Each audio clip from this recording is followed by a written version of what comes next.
Good morning, everybody. How are we all doing today? We've got lots of people in the chat already. We've got Patty. Hi, Patty. I'm just going to move my mouse around here. And we've got Angela. Good morning, Angela. How are you? It's a Gem. Here I am. And obviously, we've got Theosaurus as well. Hello, Katara. How are you? Nice to see you. Of course, it'll be night time for you, though, won't it? It's not morning for you. I hope everyone's good this morning. I've had quite an interesting night stroke morning. Oh, thank you. Yeah, we've got fruit all over. I'm feeling fruity this morning. So some of you may know that Mr. Gem's away on a stag do this weekend, like a bachelor party.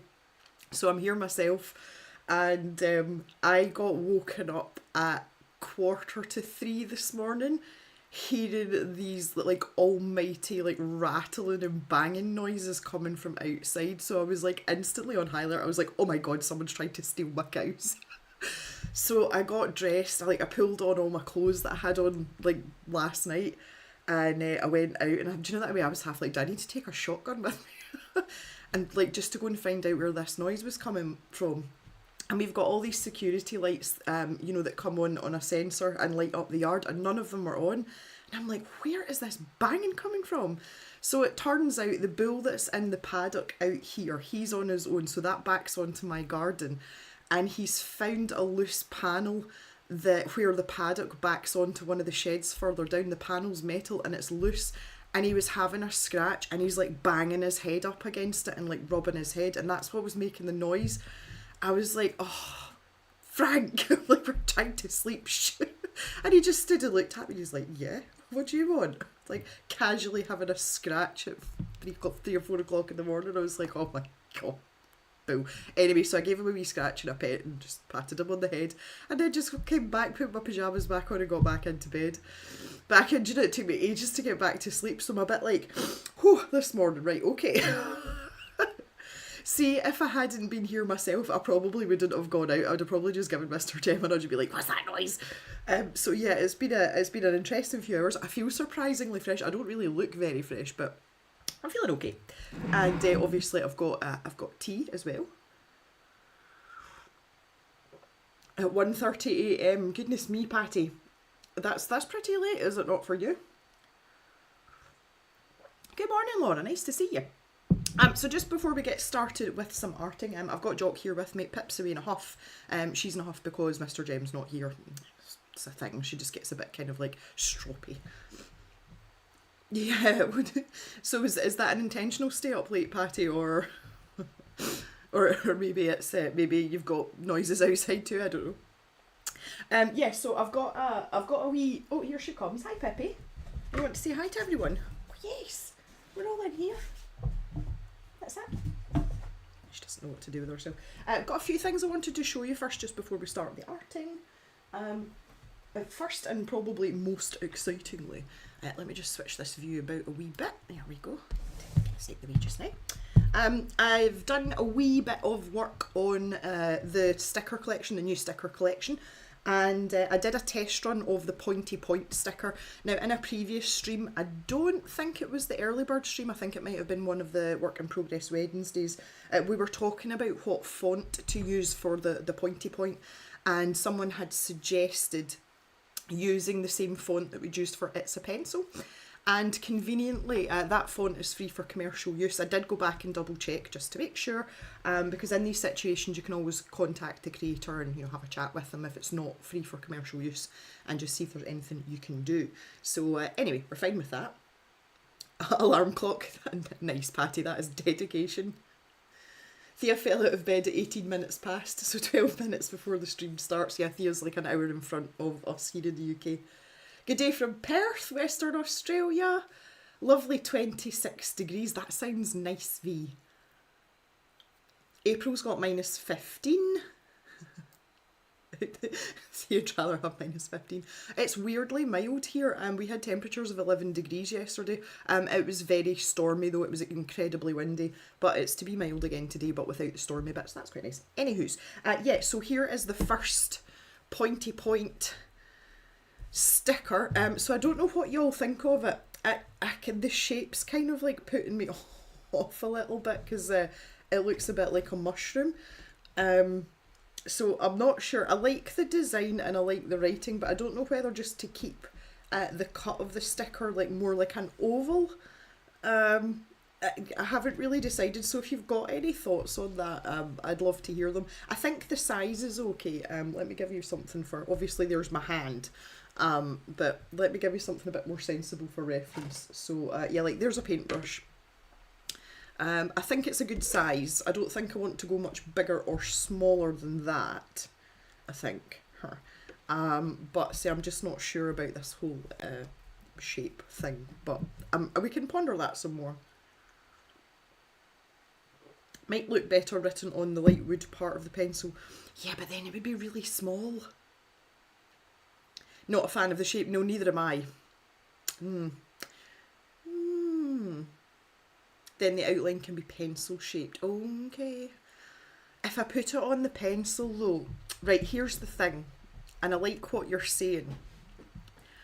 If I put it on the pencil though, see, because it has been done in pencil, I haven't smoothed any of that out. You can see there's quite a lot of grain, as it were, and if I put that on the pencil, then you're basically going to be blocking a lot of that out. But unless I could make the actual pencil part bigger, I could make it like a bigger, fatter, chunkier pencil. Okay, I'm going to play about with that. I knew asking you guys was a good idea. Angela says oval sounds good. Maybe I'll try both. Naughty Patty. That might work. Other option is to make it rectangular. Yeah, or like a squoval, you know, like, because again, if I put this in the pencil, I've still got these little like pink pointy point marks, so I don't know, that might affect it as well. Lots of things to think about. What is going on in the chat this morning? Patty, you've only been in 5 minutes. Are you causing chaos? And make the move the writing on the side with decorations.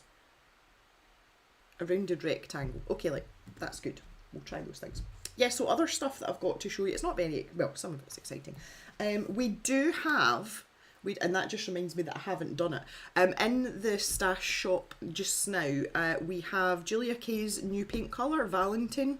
That went up yesterday. I've also got the Derwent brushes, the Technique brushes. They should be up, but I don't think I've actually put the listing live. I'll maybe just do that right now. Yeah, let's do that. So they're in there too. Patty doesn't have her glasses on and accidentally had a message. Right, okay.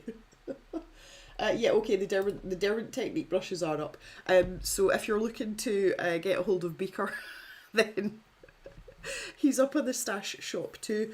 In addition to that, I ordered some stickers off Amazon. Not something I would normally do, but I was getting other things as well. And they had these lovely packs of scrapbooking stickers, and there was different sets. Like you get them all together, so there's different packs within the set. And there was, one was like coffee shop stuff, one's garden stuff, one's grocery store stuff. And when the pack arrived, I had 4 of the same design. So I'm in some kind of like ordering Twilight Zone after my 2 jumper incident not that long ago. So I have 3 extra of these, and it's just the gardening ones. And you can see there's all different stickers. These are all the ones that come in this pack. So after the stream, I'm going to pop these up on the stash shop as well. See, for the amount of money I paid for them, it's not worth the hassle of returning them, because if I do that, I've got to take them down to the post office in the nearest town, not like my village post office. And see, by the time I exert myself and pay for the diesel to go down there, it's not worth sending them back. So if you're looking for some pretty stickers, if it's for your journal or if you do a bit of scrapbooking or whatever, there will be 3 sets of these up in the stash shop after the stream. Other stuff that I've come into possession of, I got this little set of paper. I just fancied something a bit different from a scrapbooking, because a lot of the stuff you see is like the vintage, oldie, worldy type feeling stuff, and I just really like the colours in these. And I picked this up for £1 in the Range, which is like a home wares shop here in the UK. Being next to Edinburgh, we have a really big one, and it's got loads of stuff in it. I mean, you know, it's got like a garden centre bit and stuff, but that just caught my eye, and I thought, oh, I'm having that. But look at those colours, and you know, Jem loves a gradient, right? So I may have to do a nice bright scrapbook, something or other with these. So that was just something that was pretty. The last thing I've got to show you was something that Julia sent me when she sent me her paints, and she's started making these books. Now, I think this is one of her very first ones. I think she is going to refine her technique, but I did notice that she's got these on her Etsy store, and basically it's all test pages and pages that she has put her own paints on, and no 2 pages are the same. So this is watercolour paper, and you can obviously draw over the top of all these different pages, but I thought this would be great to have as a scrapbook, and you could decide what your theme's going to be based on the paint colours or the shapes that are there. And in true Julia style, I mean, this is a sparkly page, like it's so cool, and I think it's quite inspirational as well. If you're maybe lacking, an idea or whatever, you know, you've got a double page like this, the way that she's bound it, that's almost a flat sheet of paper, and there's little tiny specks of colour here, so you could work around those and use those to your advantage. So I'm really excited, and she does this all the time. She sends me things all the time, but look at this page, look, like, oh, shiny. So the same could go for actually sketching as well, if you were looking to, you know, get some inspiration, and you go, oh, guess what, that's lovely. And you could maybe pick out a shape from one of the marks of the paint and start drawing it and create it into a sketch. It's good, isn't it? It's super, super good. So I've got that to play with. So I think this might actually be my next scrapbook. Some of you know the one I'm working in just now is quite small. It's only like around A6 size. And I did say I wanted to go to a bigger one. And we can totally customise the cover on this as well. So that was really nice. That was a lovely thing to receive from Julia. Would make a lovely photo journal. Yes, it would. It would. So there you go. That's my exciting show and tell for this here early morning. So it's time to get down to business now. Back to the old sketchbook. Zoom this out a bit. Laura can't stay on long. Have all the kids and grandkids over. Oh, so you're busy then. We are doing a Harry Potter marathon of all 8 movies for the weekend. We have decorated the house and have themed food for the weekend. Laura, that's amazing. That's so cool. Yeah, watching all of them, that's a lot. That's a lot. Right, let's find ourselves a wee page here. So much discussion and input to be had. This is my last really bad ink blob from the original incident. After this, we're back to normal paper. So I'm a wee bit sad about that because I've grown quite attached to these weirdly. I don't know what's wrong with me. Do you know, I only actually watched, I'm not a fan of the Harry Potter books, but I do like the films. And I actually only watched all of them about 4 years ago. I'd seen the first couple, but I hadn't seen any of the later ones. And they were on a streaming service one Christmas. And I just thought, right, that's it, I'm going to watch all of them. So me, Mama Jem and Mr. Jem, we sat and watched them over the Christmas period, you know, like maybe 1 or 2 a night. And watched them all. And interestingly, Mr. Jem really enjoyed them, and that wasn't something I thought that would be up his street. But there you go. He says a dark horse. Hey Danny, how you doing? I'm awake and I'm here. I'm happy to have you. Thanks for coming. Okay, so in terms of what we're actually doing here and the discussions about the pointy point sticker, which I think we need to do a bit of work on, I will do that in my own time. That can be my homework. We talked a little bit before about the Hillbilly Internet sticker, and the other hands sticker is in hand, literally, and figuratively. So the one that we've got left to talk about is the light source sticker. So, it doesn't need to be a catchphrase, because I do bang on about light sources all the time. Or do we just want a sticker that shows light source? Because what I had in my head was some sort of tall and skinny block lettering, but having the eye as like a lampshade, maybe. You know, that would be like the dot on the eye, and then we could have, I haven't warmed my hand up this morning, so this is going to be interesting. We can tidy up as we go along. But something like this. I don't know whether to have block lettering underneath or more like my own handwriting, or maybe keep it the same as that. But what we could do is the light would come down here, and we could colour this in using that as our light source. And do we need to add anything like find the light source? You know, something like that. I am open to any and all suggestions because I haven't really given this particular sticker much thought yet. Good morning, Jan. Was the phone shutting off related to no glasses? You might have to put them on. The dark side of the moo. Morning, Snookat. How you doing? Oh. The dark side of the moo. Well, again, I think we were talking about having an animal sticker pack, because I think we talked about having squirrels holding pencils and all sorts of things, so that might be an idea for the animal pack. The dark side of the moo. I kind of like that one though. That's quite witty. It's very good, Danny. Oh, a timer. Okay, Patty. Yeah. So the other idea would be to have rather than a lampshade. I kind of like that idea. To be fair, I could put it further up though, couldn't I?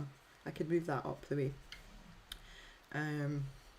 But yeah, so basically that would be really pale, and then obviously the further away we got, then the darker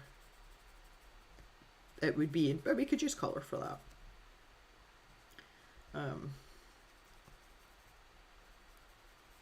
Something like that. I would kind of want to have block letters here though as well, just so we could continue that on, and it would give us a nice sort of range of colours, you know, for the whole sticker. Make it colourful, make it nice.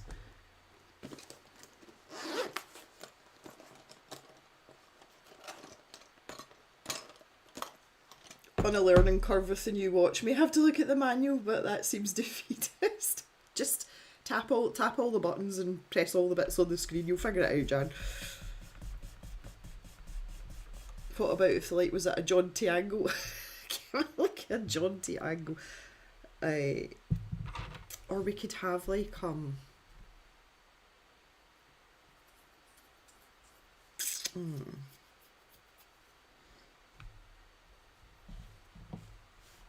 Let me think. I'm just going to put in some block letters. I'm hearing you, Katara. I'm just... Because if we had block letters for both, that would give us much more room for colour. Can I spell this morning? Yeah.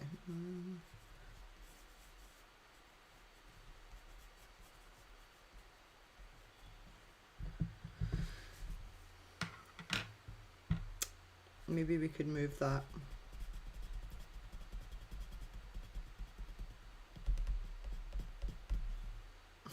Never read the manual. I feel like that should go in that corner.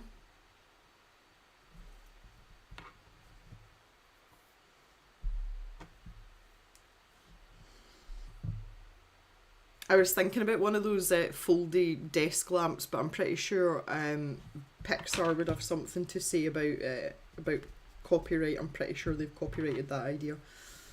Okay.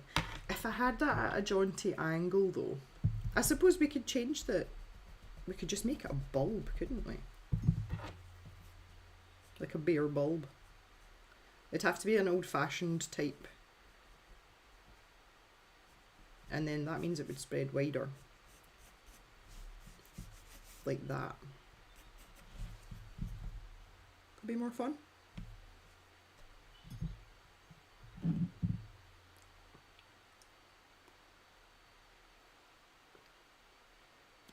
Yeah, I don't think we can do the Pixar light. So the next question is, what colours do we use? Bearing in mind we're going to stick with this. I'm not changing the design of the actual pencil part of this. So we have a blue sticker. That one kind of matches my... Well, it actually doesn't match my hair. There's a story behind my hair, but we're not talking about it. Jan likes the bulb better. Okay. Maybe we should go... I don't know, I think I'm feeling like purpley colours. And then I could make the bulb yellow. Purple and yellow, maybe. Let me see what I've got pencil-wise. I don't actually have a lot of pencils kicking about this morning. Very, very unusual for me. Oh, let me stretch over. Oh. I've got the posh pencil case here. Oh, I'll just pop that up here. And I've just opened the top section and there just happens to be purple pencils here. Maybe, because we could go like pinky purple to start with. Purple and yellow. What are you? Get a yellow. I'm just sort of randomly picking pencils out here. I'm not, I just want a rough idea. I've got yellow here anyway. This kind of colour. I would want to do this sticker in pencil as well. I think I was thinking about maybe other mediums, but I think for this particular one, I think we should stick with pencil. I don't know whether the whole set should be pencil. I think the Hillbilly Internet one would look better in marker. And I was actually wanting to do the pink other hand in watercolour. I don't know why. Like that's just that was like the first thing that kind of like popped into my head. But yeah, so obviously you could have darker colour here. And then you could have your lighter shade in the light source. And as we all know from all the lessons, the closer you get to the light source, the paler it would get. So like for instance, the O would be a lot more vibrant. And then the I would peter out. And you could maybe put a wee... I don't know what's wrong with my focus this morning. I mean the camera, not my actual eyeballs. But yeah, you could... Oh, yeah. Can you even see that? Here we go. Yep, so you could have like that. Would that work? I think that would be quite a pretty sticker. This autofocus is terrible this morning. It's obviously not woken up yet. Bit like myself. That would make quite a pretty sticker with those colours, wouldn't it? Hillbilly internet needs to be in Sharpie and have tape on it. Yes. Ooh. Hello, Dominique. I'm at work and it's nearly midnight. Whoa, that's interesting. Friday through to Sunday every week. So I take it you do a night shift then, Dominique, is that correct? Okay, I kind of like this idea.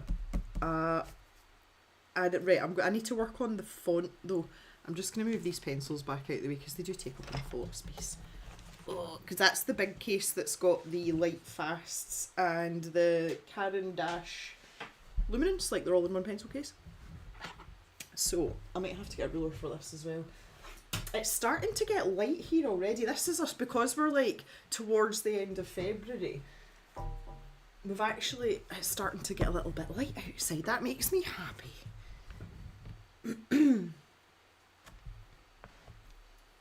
Okay, so let's make this a bit tidier and a bit more sensible.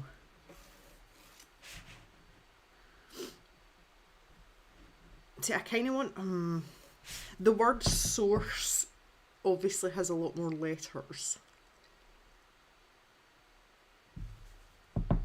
So, what about, again, this is just rough, I'm not like making this all even or anything, but I just want to get a better idea of placement. So I'm thinking maybe, see if I split that off there. And we have the word light starting there.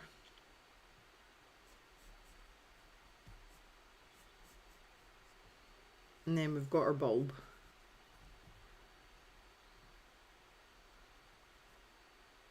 Do we want the rest of the letters in line with the top of the eye? That might be a bit more aesthetically pleasing. That's the word I was going for. I say I'll mess about with the font and stuff and get what I want.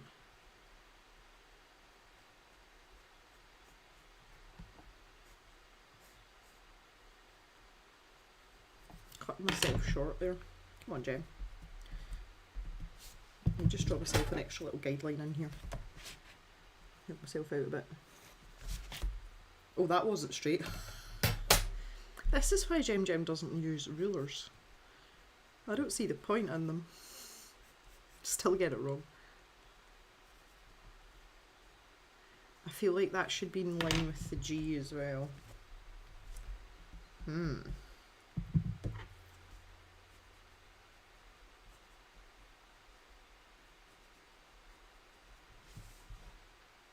Good grief.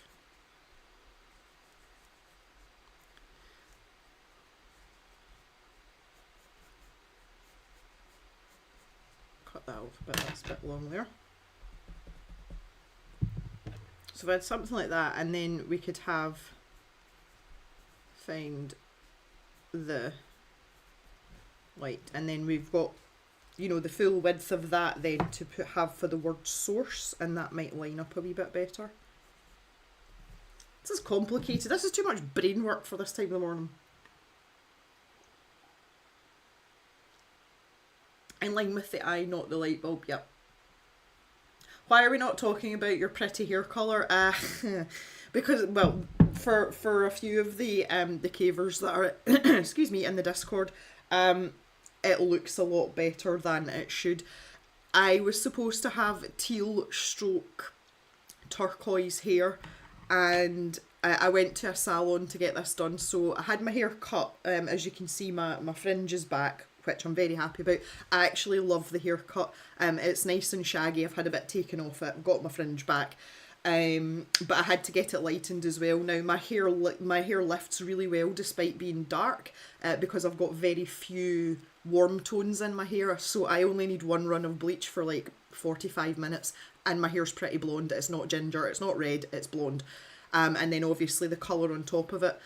And for some reason it didn't take properly. So if I take this down, I'll just show you really quickly. I have ended up with light green ends. It's, I don't know how well you can see that, but it's not good. You can see it there, it's almost yellow. I had been in the salon for 5 hours at that point. There you go, you can see it, and look how pale it is compared to this part at the front. It should all be the one colour.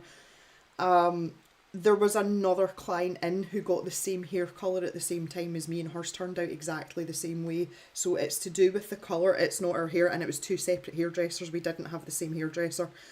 So I was just kind of done at that point, and my hairdresser wanted to fix it. She's like, "Oh, stay and we'll put some blue over it," and I was like, I just want to go home.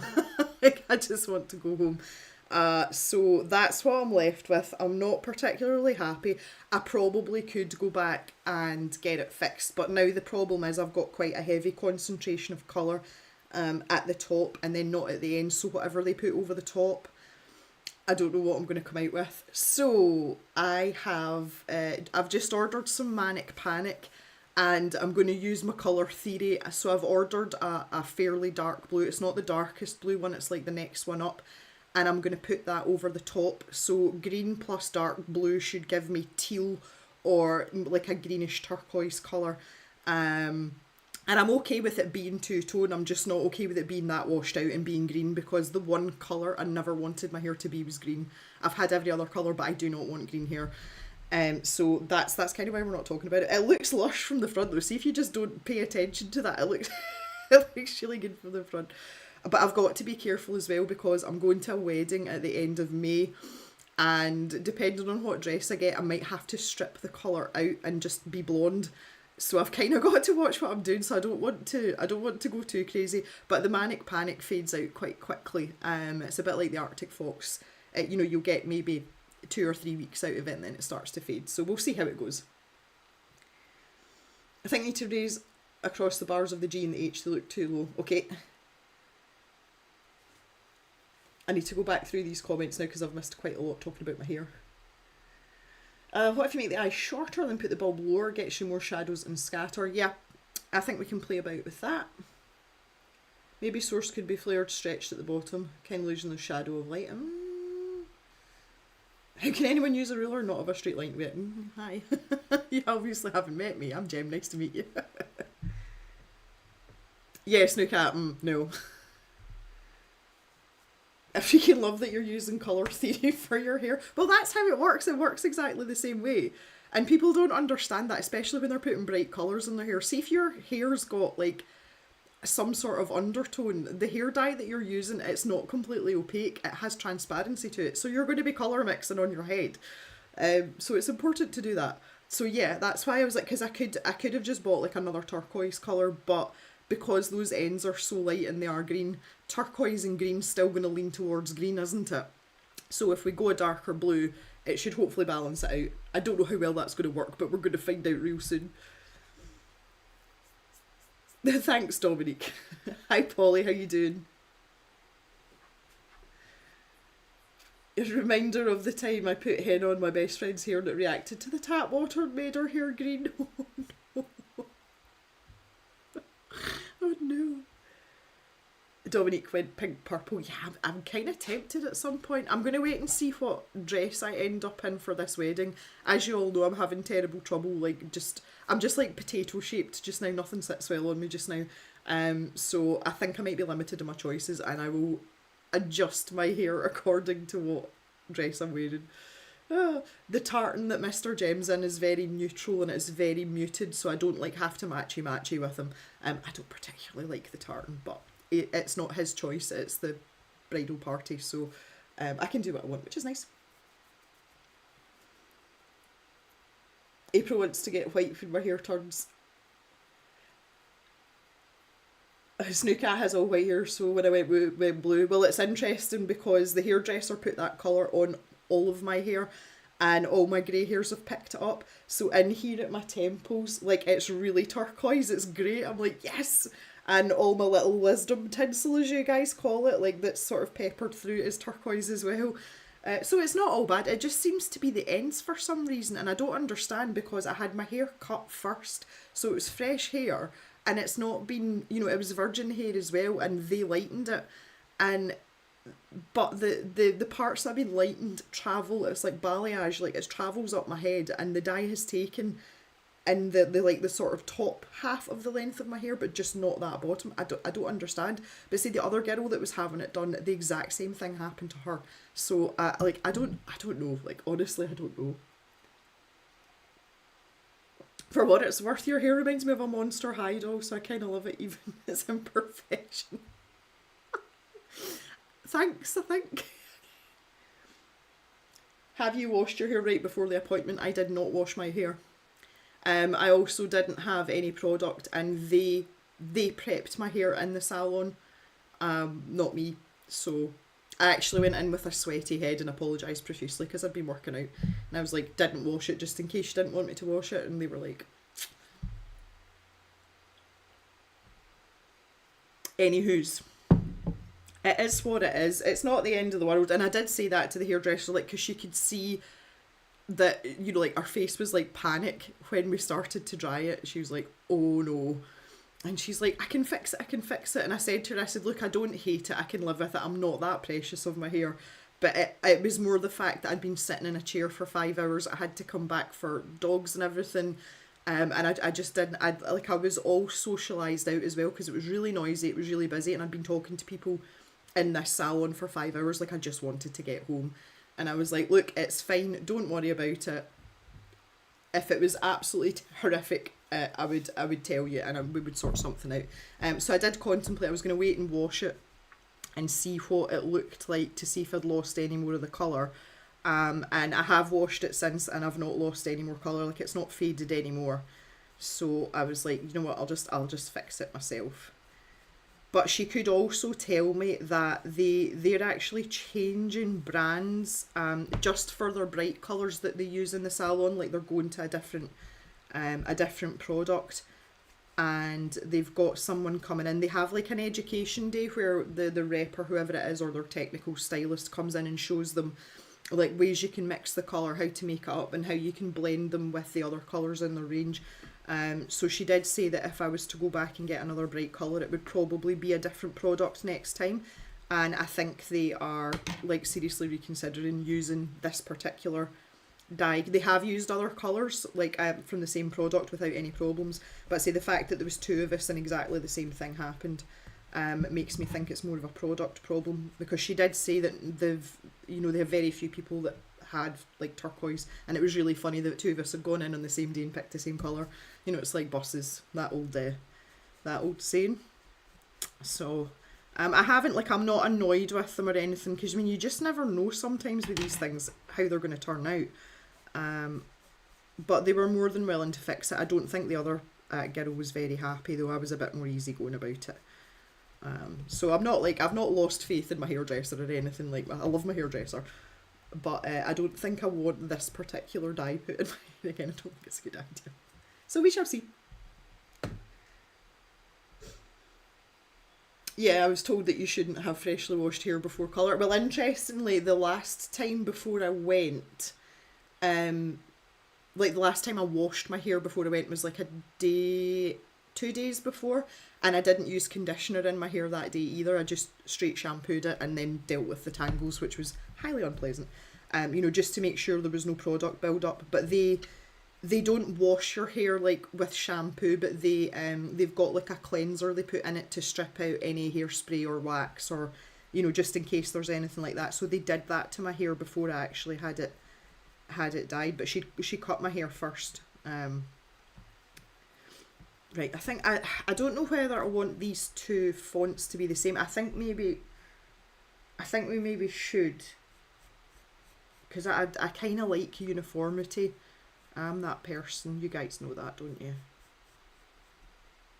I'll have a play about with this, though. I just want to get these actual letters down.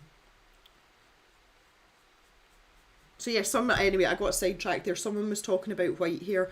I have seen so many videos. The TikTok algorithm is strong, and it's all women who have more grey in their dark hair than dark hair, and it's hairdressers blending the grey to look more like highlight, so it's like ashy blonde they're putting in it, and some of them look absolutely fantastic.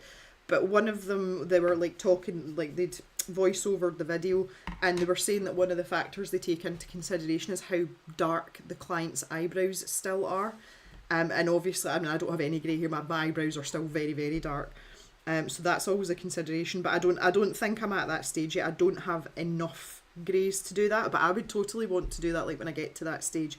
I don't want to be dyeing my hair to cover it up, because when you've got really dark hair, the greys stand out. It's like someone's turned a freaking light on, so it's better to work with it than fight against it. But hair technology for stuff like that's come on so much. It's no, we're out of the age of you having to put dark box dye over your hair and that's your only option kind of thing.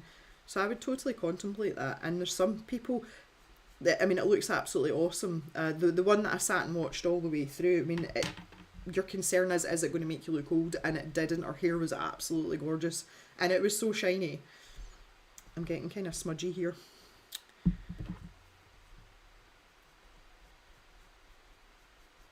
But I'm quite happy covering up my greys with colour just now, because grey hair, because there's literally, grey hair's not actually grey, it's see-through.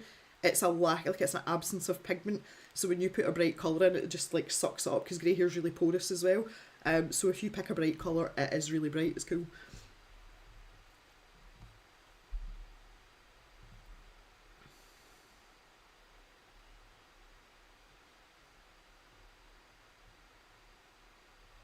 It sounds like the heat from your scalp helped the roots, and the cooler ends didn't take the colour as well. That was kind of my thought, Laura. When I put this blue dye on myself, I'm going to stick to the end, so I might end up with like an almost ombre effect depending on how well it takes. But any time I've done it, because I mean, all during lockdown I dyed my own hair, and it was Arctic Fox hair dye that I used, and that's what I always used to do, the ends first and leave them for a while, do it up at the roots last, and then I used to fold everything on top of my head, not like scrunch it up, but just like have everything sitting up here, and then put it was a shower cap I used to use over it, so that the heat from my head was in contact with the ends as well. Snook at my whole head is white, I can blame people with the sun. My greys let the colours leave faster than my coloured hairs. Oh, do they? Oh, that's interesting. See, I think a lot of it depends on the texture of your hair as well. The other girl, I mean, she was a lot younger than me. The other lady who was getting hers done, her hair is very straight and shiny and sleek. I'd love to know what happened, because she went for another application of the same colour to see if they could get it to stick a bit more, but I was like exit stage left by then. So I would love to know how it turned out. The next time I go, I'm gonna ask the hairdresser and see what happened there. But if you've got a coarse hair texture like me, naturally things stick to it a bit easier. So if I was having that problem, then she may have had much more of a problem. But she had gone through 2 rounds of bleach as well. She was of Indian descent, and had a lot of red in her hair. So when they did her first lift with the bleach, I mean, it was orange, like the like this colour. But that was expected, that was normal, and she had to go through a second round of that. So I think in total, if she stayed and got another application, she sat through 2 rounds of lightening and then 2 rounds of bright colour. I'm like, oh, that's a lot. Right, let's tackle. I'm not sure what to do here, because I kind of like this all the same height.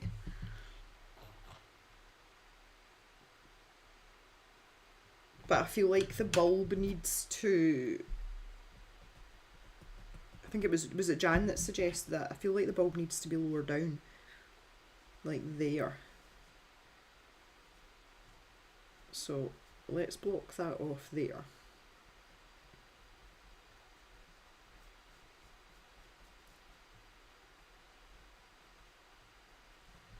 So it's in line with the top. See, I don't know if that looks a bit weird now though.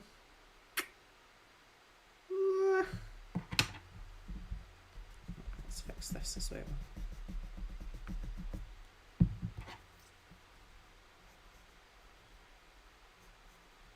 I would just have this in black, you know, like fine liner, I think. Listen to me thinking about liners and everything. I haven't even got my lettering sorted out. Obviously this is very rough. I mean, that looks terrible, but we're just trying to figure it out at this stage. Clear superpower. Patty's got more grey in her eyebrows than her hair. Polly always uses eyebrow pencil, otherwise I look like I do not have eyebrows at all. Fair skin with red hair. Yeah, my friend's like that. My friend's really fair, she's really blonde, and she's very, very pale skinned. And that's what she says, like, she just doesn't have any eyebrows. That, I have to say, it's not a problem I've ever had. Because everyone's like, oh, you've got such lovely dark thick hair, it's so luscious, and I'm like, yeah, and it's all over my body. It has its upsides and its downsides.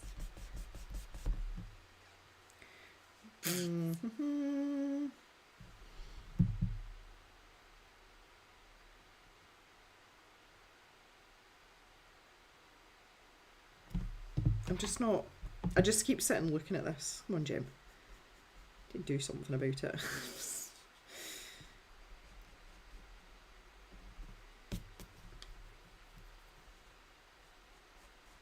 I need to fix this R. That should R for ridiculous.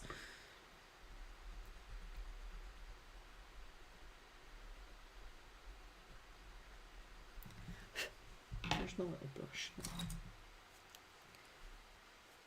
Maybe make the GHT from like the same height as the L. Oh, that might work, Thea.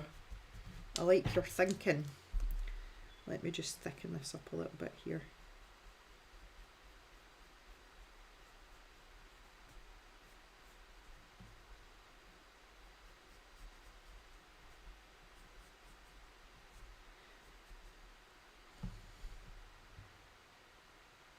Marginally better. Jock's starting to make noises.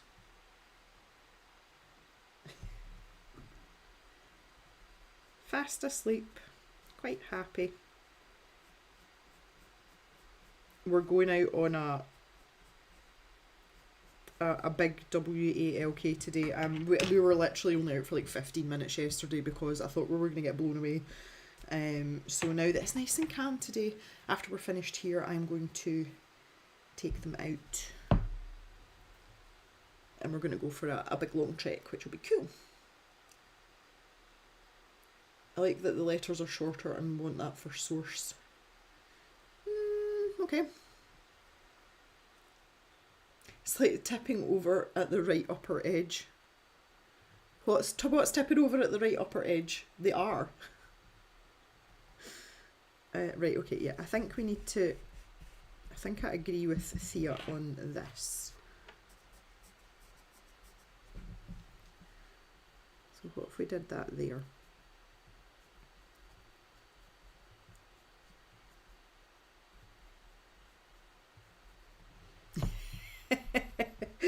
Whoa. Yes, I'll change the G and the H completely, and I'll bring up the middle of the cross, whatever we want to call that. Cross strokes, is that a thing?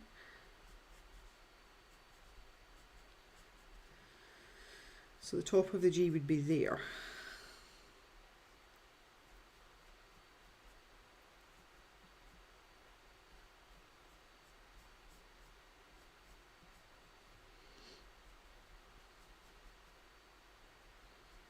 Might change the style of that though. Might have it in, I don't really have enough space to do it that way, but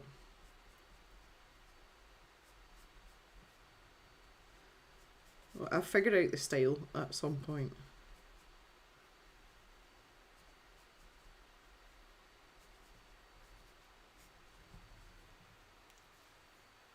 I mean, do we want that up in line with the top of the eye?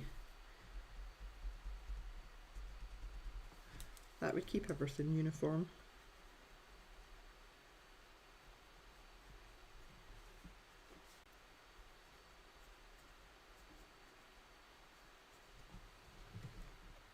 I think that would look better. You know, have this all in line here. What is wrong with this? Okay, I think that's marginally better. Marginally better. The word light, It wants nothing to do with the snow she's over. It as the novelty worn off. That's better. I'm glad you approved, Thea. In fact, I'm just gonna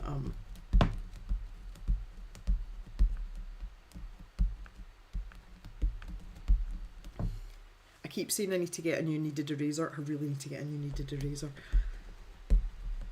I might change this lettering completely. See, lettering's not my strong point. That it will take a lot more work for me to get that the way I want it. I might change it completely, but I say I just need to be throwing ideas around just now.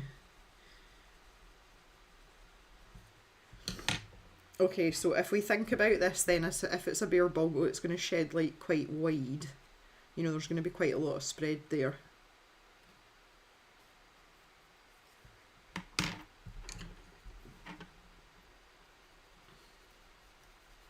So let me just start there. And maybe have a little bit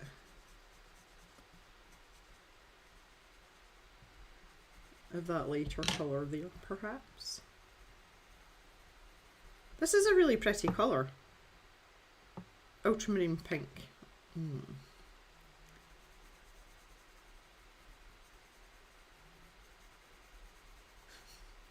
Jokes. I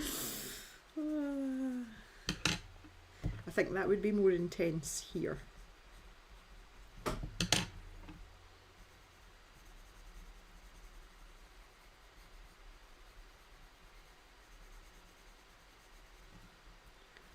And then on the other side, we would be maybe starting to have... See, this is kind of why I wanted a shade on it, so I could have a really defined sort of darker area.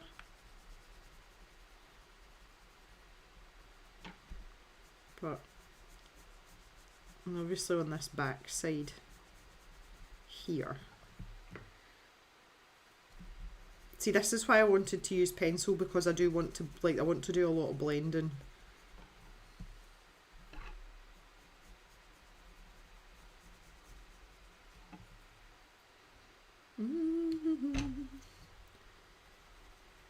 And then obviously that's going to be quite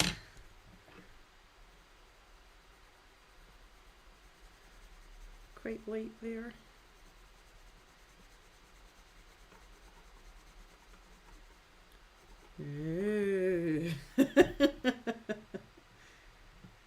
Wish I could stay with you all tonight, however I have to be at synagogue in the morning, so I need to get some sleep. Good night, Polly, thanks for popping in. I think we've made the right colour choices here, guys. I feel like we've made good colour choices.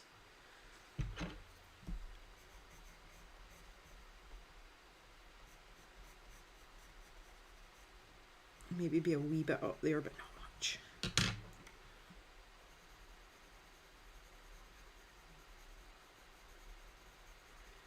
For those of you that do lettering, what's the hardest letter?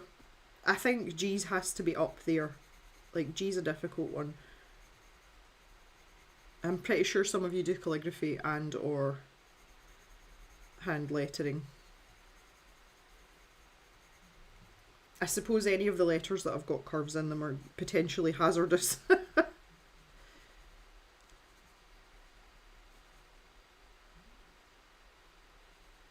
Jock's making all sorts of funny noises, that's hilarious.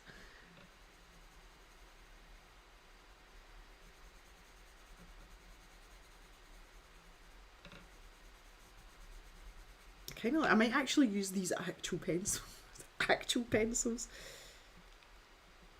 for the finished article. There is plenty of work to be done though. I was talking to a family member about designing and making these stickers, and I was trying to explain how much work goes into like the design side of it, because they're like, surely you just draw a picture and then stick it on some sticky paper and that's how you're done. And I'm like, it's not quite that simple. It's, you know, it's like designing anything else. So I was trying to explain this, but it was kind of lost on them. They're not arty, they're not particularly creative, and they, you know, they just weren't getting. So I was explaining to them about, like, you know, chatting this through with you guys on the live streams.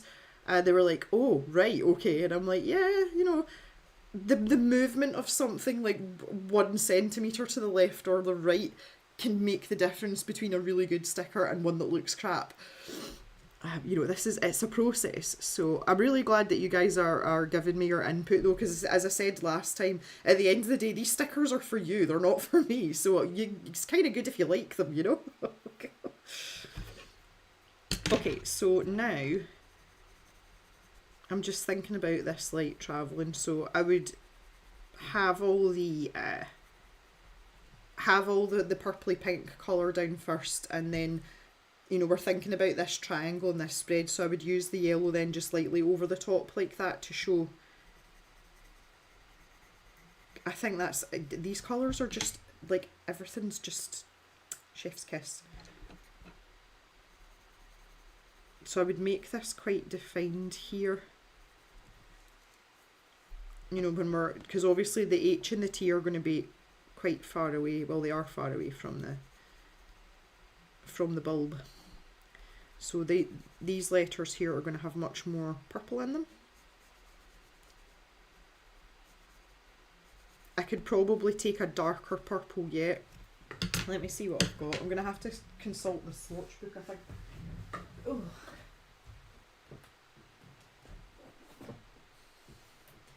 Crap, my swatch book. I'm really pleased with my fruity pyjamas, guys. Like, I actually am.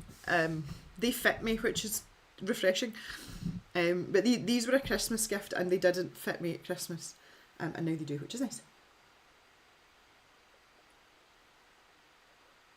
Snook at Red Polly's chat. She was going to Singapore.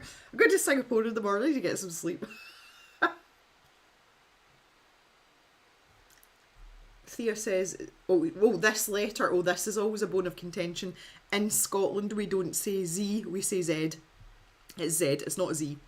Z is a tough one, I think, but I'm not really doing any kind of lettering. Well, see, that's straight lines, so I would say that's easy. I think ones with roundy bits in them, so like O, R's got to be one, surely, because it's got both, just to be awkward. I think that goes for everything that is made by someone. Yeah, talking about a design process, totally. People don't get how much work goes into a chair, for example, or skirt crochet stuff, etc. I was just going to add, yes, Dominique, these are my pyjamas. They have guavas and apples and all sorts of exciting things on them. Hi Elise, how you doing? Wake up in the middle to wonderful surprise. Hi. Hello. If you do cursive, it's a different world. Yeah. Well, my own handwriting, my Z is like the old Gaelic yoch, which is, so where you can see it is that. So yeah, I suppose if you were doing anything fancy with that, then yep, that would be it. Not that I speak Gaelic, by the way, but that's the way I was taught. And that was originally a separate letter, and most printers, when they started putting things into print, they didn't have a yoch letter, so they started using Z instead. And that's, yeah, and it all went horribly wrong, and we don't use yoch anymore unless you're speaking in Gaelic. Katara likes that colour. Yeah, so do I. Jock's really snoring now. My tea's a wee bit cold. I just like neck the rest of it there. Yeah, that's where it comes from, Thea. Righty, McHo-ho.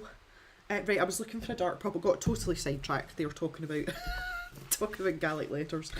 Oh my. Where are we? Luminance, right. Okay, come on, Gem. So what colour was that I had?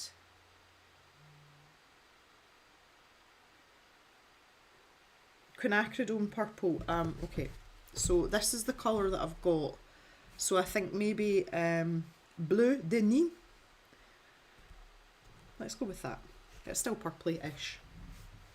Might be a wee bit too blue, but we'll see.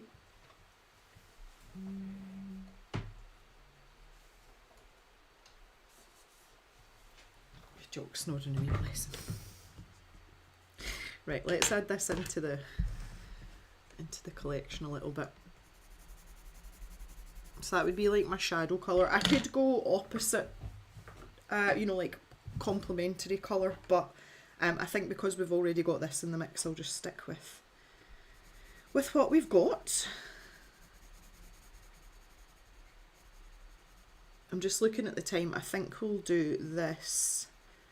Once I've got a little bit of colour down here, I think we'll stop there and switch over, and I'll get my gouache stuff out.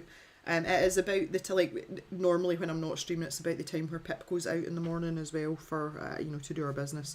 So I might have to sort her out, because this time 7:30 is when Mr. Jem normally goes out to work, so he goes outside with her before he leaves the house. On a normal day, obviously today's not a normal day for us, so everything's all out of whack today. I actually slept, apart from the bull incident, I actually slept quite well last night, and that's quite unusual because Mr. Jem and I find that neither of us sleep well when the other person isn't in the bed. You're just kind of a bit discombobulated, because you're obviously, when you're asleep, you're expecting that other person to be there, and they're not, and you're like, oh, they're not here, that's right. But I actually slept okay last night up until Frank started making my life difficult. He's a good boy though, like he's a nice bull. And I mean, he wasn't doing anything wrong really, but he just scared the absolute living daylights out of me. Like, there's an intruder! Someone's going to steal my cows. Or someone's going to steal anything else for that matter. We're not in a particularly high crime rate area, like for rural crime, I mean. It's pretty quiet here, which is nice. But, you know, when you hear strange noises in the middle of the night that sounds like someone's trying to break into a shed, you know, that's where your brain goes. I think this is coming along quite nicely.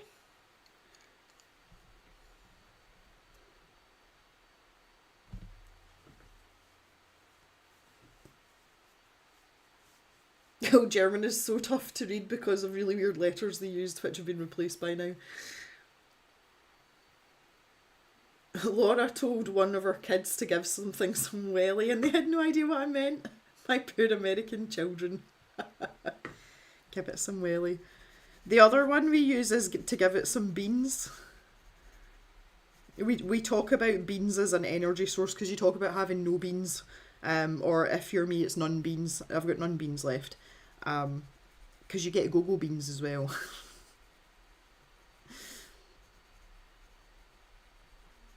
But yeah, give it some welly. So I have a feeling that this would be far enough away, especially this top corner would be far enough away that would be really dark, so maybe I wouldn't have an underlayer of the lighter colour just on that top right hand corner. I'll say again, I can like suss all this out myself. I'm fairly well practiced in the light source thing, you know. I'm just kind of thinking out loud just now. That's what this is all about. I really hope as well that this inspires some of you to like design things yourself as well.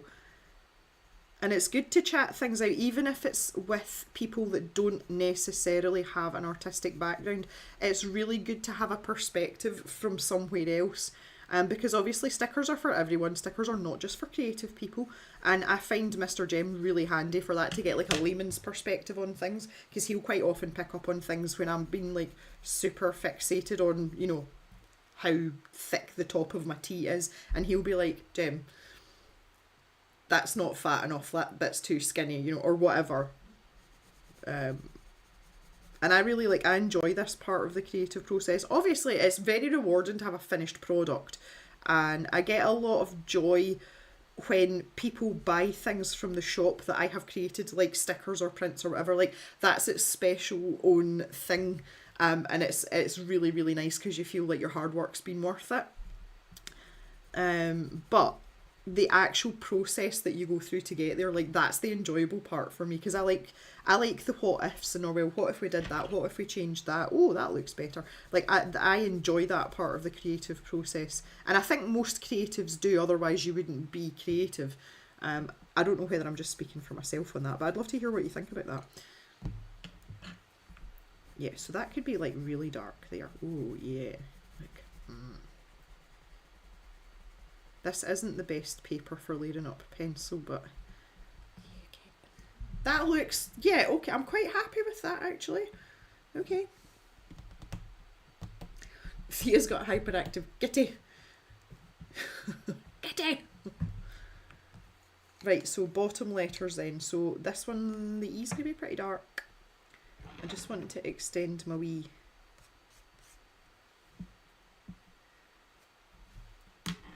Okay, so let's think about... Now, I'm going to assume that the bottom of these letters aren't blocking the top of these letters. You know, if like these were items sitting on a shelf, we'll just pretend that this is sitting slightly further out so the light can hit it.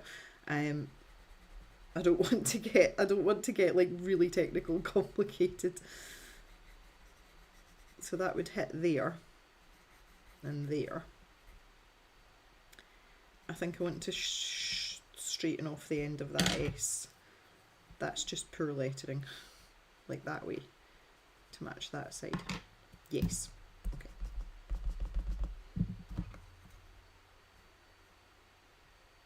So that would hit there. Yeah.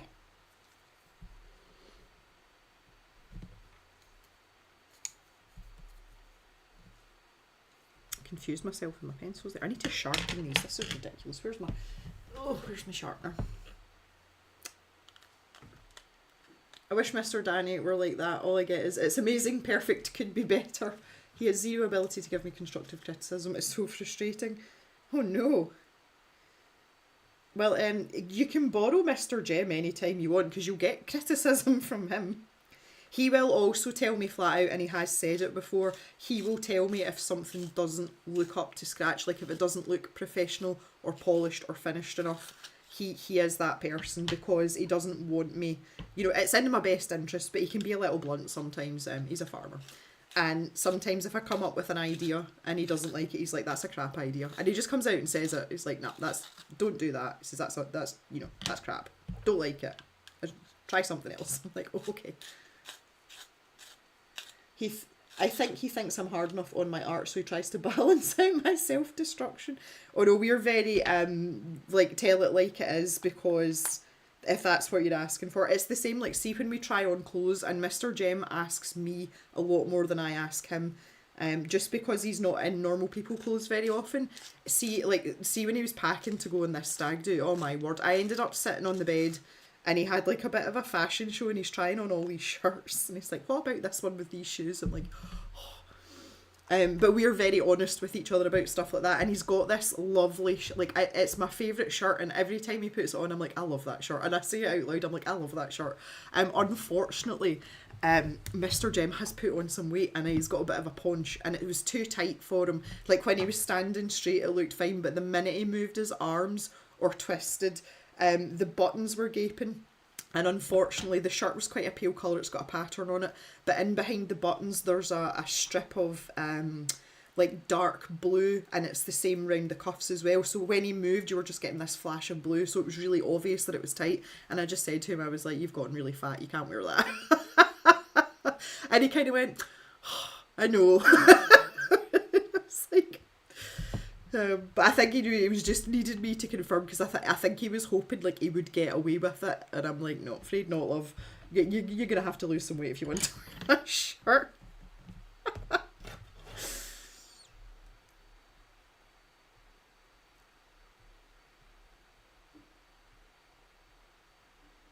Didn't Mr. Jem comment on the bingo card when we had that because it didn't look like something you did?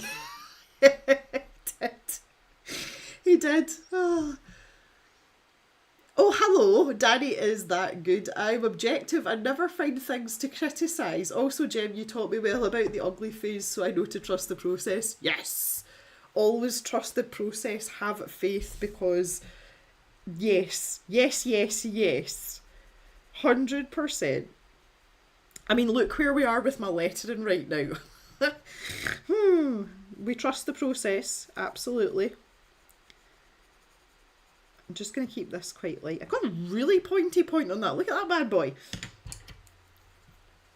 We do, we do, we do. I'm much, much better at that now. I was looking back, when I was filming the Derwent Pans video, I was looking back at some of the older videos, and the original Inktense Pan video was 2018, so that was the year I started the channel, and obviously I was very fresh in my art journey at that point. And it's amazing watching back, like, because I've got it documented, like I've got it on YouTube, and it's amazing how not confident in my abilities I was, and I maybe should have been a bit more. And I'm glad to say that's something over time. I mean, now I'm like, if something looks absolutely terrible, I'm like, do you know what? It's okay if it looks terrible, but I know that I can get this to where it needs to be, or I can fix this. And I genuinely think that that's just something that comes with time, experience, is building that confidence up in your own skills.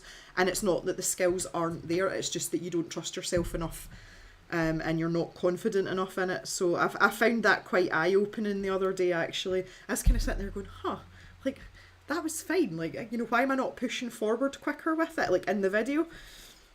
Really funny. Nice to watch back, though, in a way. There's some videos, though, and I just think, oh, what were you doing? But again, that's why I wanted this, you know, I wanted it documented, because I want people to see, you know, that we evolve, and, you know, that's kind of all part of it, isn't it?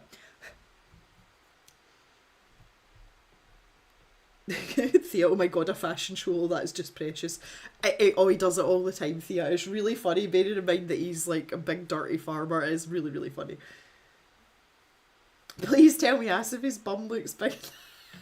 Mr. Jem has an excellent bum. He does. I'm actually quite obsessed with his bum. And usually know his bum doesn't look big, but I do tell him his bum looks good. He's got one pair of like utility jeans, and his bum looks great in those.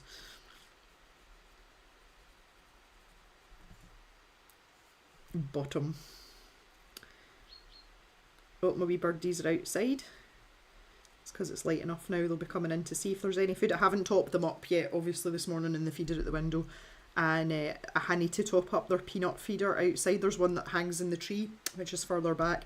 But that's a military operation for me. I have to put gloves and everything on because I'm allergic to peanuts. So that's a job for a bit later. Okay, so down here, we're into the lighter colour. Here. And a darker one.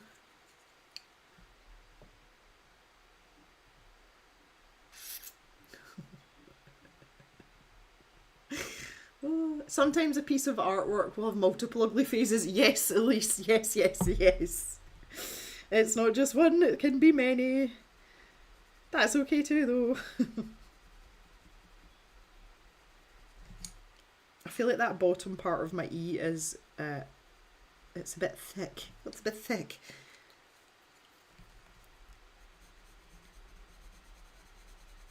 To blend it in a little bit. I'm having a great time this morning. This is an excellent way to start a Saturday. It really is. In my wee happy place, sitting here with my pencils, like, yeah, chatting to you guys. I do it, like, I'm starting to get to that point now. I'm like, why am I still in my pyjamas? Like, I really shouldn't be in my pyjamas by now. But it's fine, we're allowed. Jan, how can you be this witty in the morning? I'm still not quite sure if I'm awake or dreaming this.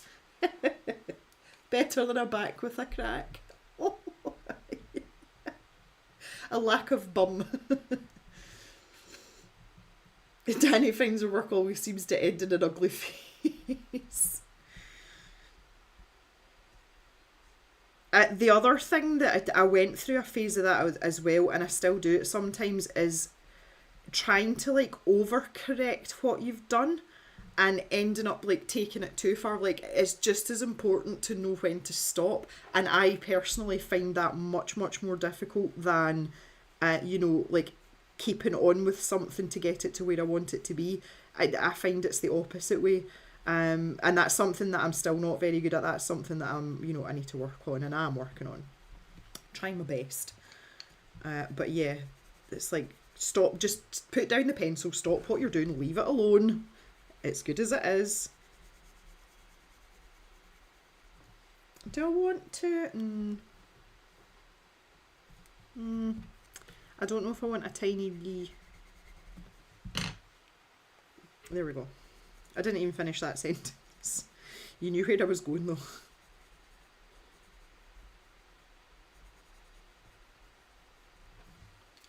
A bit this darker purple.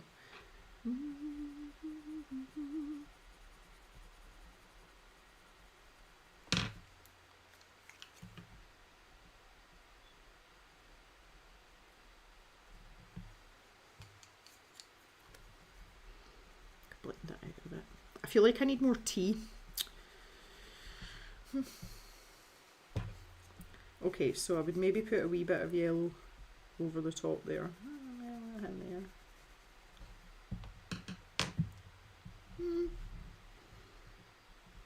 If nothing else, I'm having fun and the colours are pretty. I say lettering does leave a lot to be desired. Not my strong suit, but we'll figure that out. That's fine. That's one of those ones where once I decide on the style of the letter, I'll literally just work one letter at a time, like just do it in little bite-sized chunks and work on each letter separately, like almost as like a separate piece, and then I'll rattle them all together. I'm actually quite impressed that I've managed to spit this out at this time of the morning, if I'm truthful. It's never going to be a masterpiece, but I'm fairly happy that I've given a reasonable start, because I mean this is literally like it's a second draft, so I would say we're pretty far on, all things considered. But that's why doing this kind of thing in a live stream, I find it's a really productive use of my time, and I seem to get on and like be able to push things on a bit further with you guys, and I think it's because I've got your input. It just seems to be so much more productive than if I'm sitting on my own. Like, lonely. Lonely. Can you hear a little birdie hopping about outside? I was trying to catch a video. What day was that? I think that was Thursday. And I counted no fewer than 9 sparrows trying to squeeze into that feeder. Now, it's only got like 2 separate sections in it with a perch on it, and there was 9 of them trying to squeeze in. But by the time I grabbed my phone to film them, half of them had buggered off. But they're hilarious because they're so noisy. Like, they're just like wee hooligans.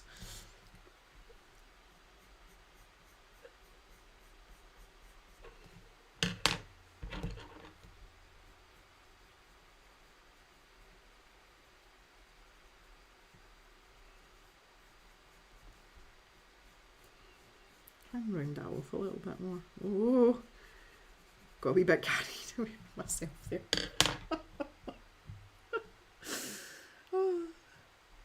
Dozed off and woke up to bum talk.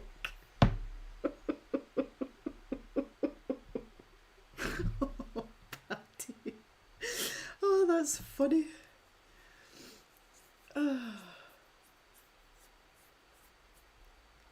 Well, if things didn't always look so damned unfinished. Oh, that's funny. Okay, good night, Laura. I hope you have a great weekend, though, and enjoy all your Harry Potterness. That sounds like fun. Hello, Pam. How are you? Nice to see you. Thanks for joining us. We've been talking about bums, more specifically men bums.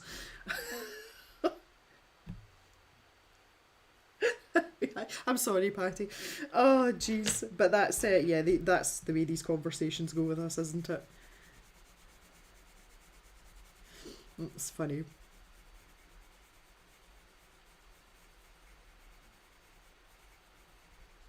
Mr. Jem always wants help with his beard as well. That's his other one. He lets himself just be like this big hairy man when he's at work, but the minute he has to go anywhere, all of a sudden he wants to be this, you know, like really sort of well-groomed gentleman with a very defined and distinguished beard, and it's always me that's got, because he does it himself, and then he comes and he just pokes his face in my face and goes, "Have I done it right?" And he starts like doing this, and I'm like, "Put the light on, stay still, and let me look closely." And he's always like missed bits, or he's got uneven bits, and I end up fixing it for him. And that's a Mr. Jem thing as well. He's funny. I do like a good beard though.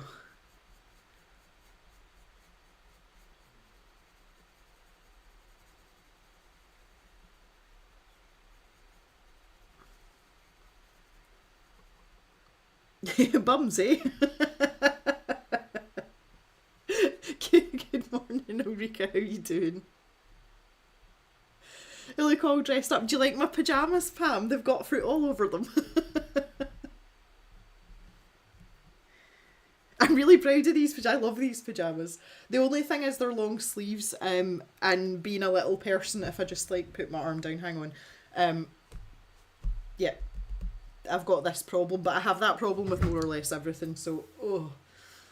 I was looking last night, just very casually at dresses to wear to this wedding, and I have found out that Next, which is quite a popular store here in the UK, in their dresses they do a regular and a petite length as well, so I'm like, yes! Because again, if I get like a maxi dress, I usually have to get it taken up on account of having very short legs. So I was really pleased to see that. So I might not have just quite as much trouble as I thought I would, but there's no guarantee. So I'm not going to get all optimistic just yet.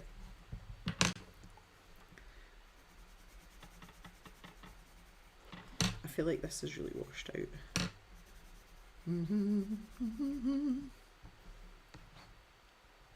I think I'm going to really like this as a sticker.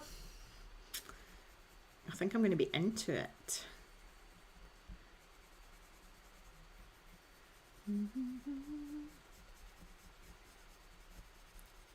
I might look up a couple of different fonts, you know, like just as references, not to use or anything. I'm not convinced. I do want some sort of block lettering because obviously I want to be able to utilise the colours. So there's that. But I'm not, you know, this again, we're just talking drafts here. This is just a sort of first idea. So that's where my homework is going to lie initially with this particular sticker. Go and have a little look and see. My stomach's rumbling, goodness me. And maybe just see what's out there, see what I can change. See if I can, I mean, I don't think there's anything wrong with this, but I don't want to settle just yet, if you know what I mean. Like, there's more out there.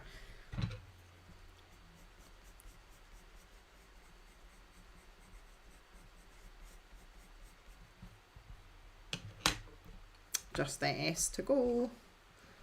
I think as well, when I was talking about just using a fine liner, I think I would also outline the light bulb with the fine liner. I think that should be a thing. Again, that's something that I'll try out. I may have to do a couple of iterations. But see, the good thing is now, once I've finished this little bit here, I can just scan this as it is and I can make a couple of copies. So I can try, you know, inking or just going over with pencil and see what it looks like if I wanted to go with this lettering.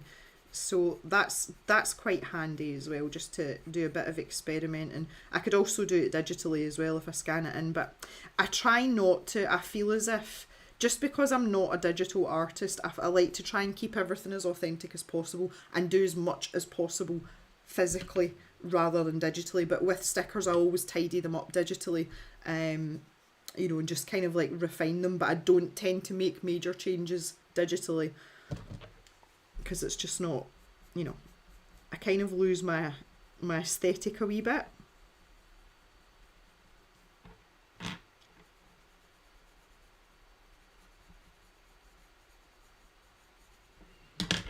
A wee bit. Mr. Jem's profile. Farmer likes fashion shows, does a really good glow up for special occasions, has a great bum.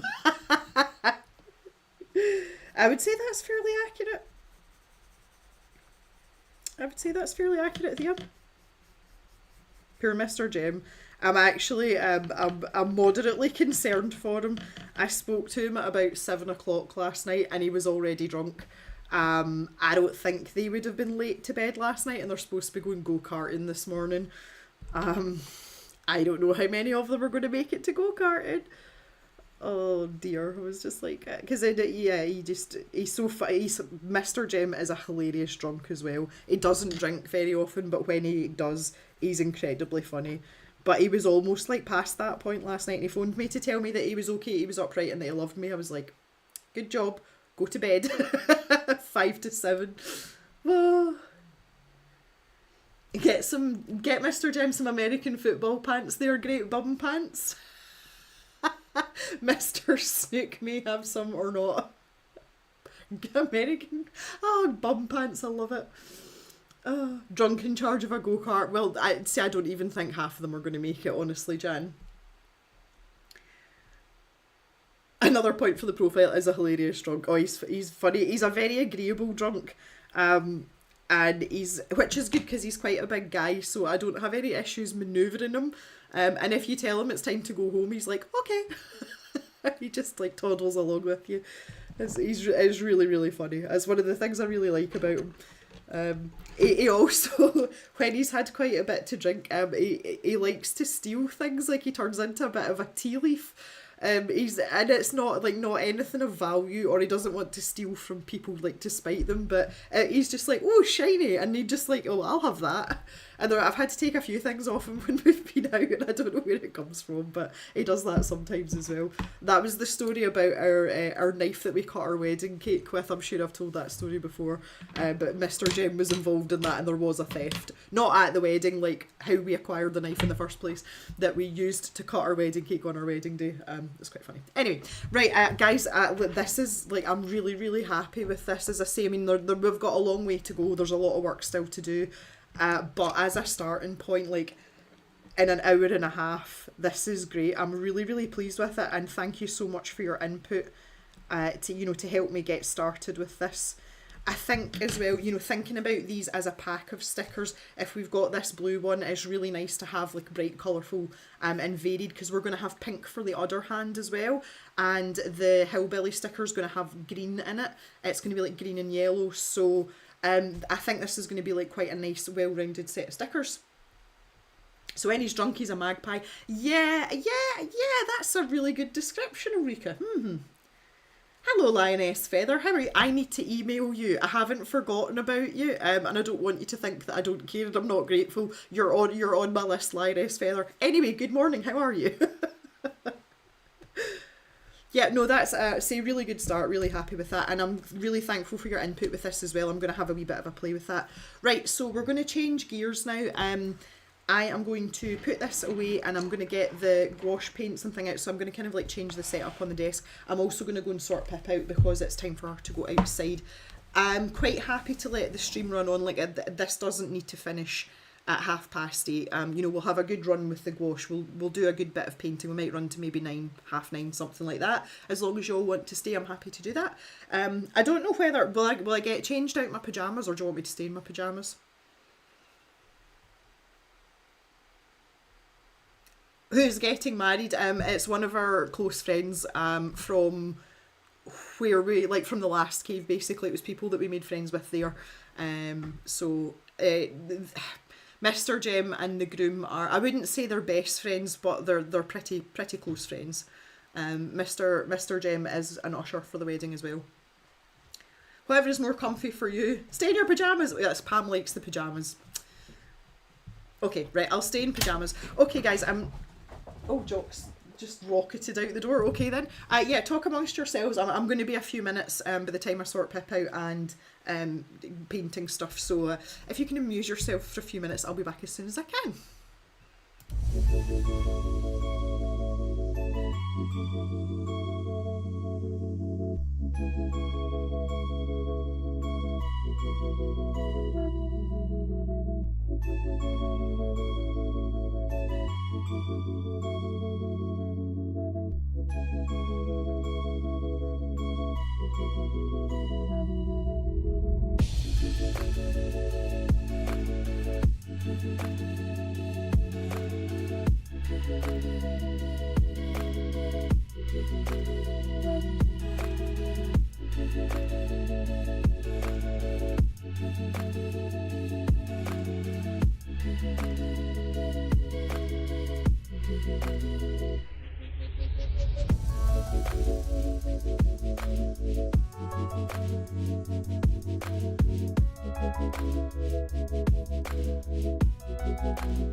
Okay, I am back. I am back.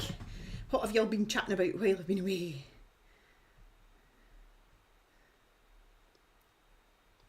Oh, Ulrika, did you dislocate a finger? Oh yes, you woke up with a dislocated finger. Oh no.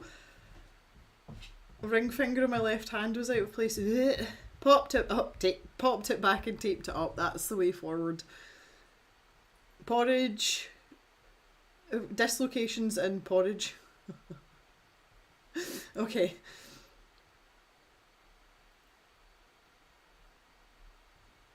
In your sleep, oh no.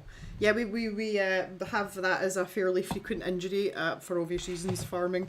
Right, okay, so we're back with our little cave here. I'm just going to get a little clip here to pin this down at the corner. That's better. There's just stuff everywhere. There's so much going on. I'm needing to spend some time sorting out my paintbrushes because I've got paintbrushes everywhere. I mean, there's no fewer 2, 4, 6, 8, 10, 12, 14, 16, 18. There's no fewer than 20 paintbrushes just lying loose around the cave just now. I really need to sort that out. These are all the brushes that I was using before. I just left them on I've got like one of those little racks like that dry them, you know, the right way up, which is might be upside down depending on how you look at it. Just because that's the brushes I was using there. But I've got other brushes too, and I've got my weird tub that I was obsessed with. I've just been using that to stick supplies in for stuff that I'm currently working on, so that's sitting there as well. So yeah, there's a lot going on. So I do have some water and a palette. I didn't get rags, that's the one thing I'm missing. Hang on, let's get some rags. Let's get some rags. Here we go. Okay. We're all good. That's me, I'm all sorted now. Get my pencil case and my ruler out the way. Good grief.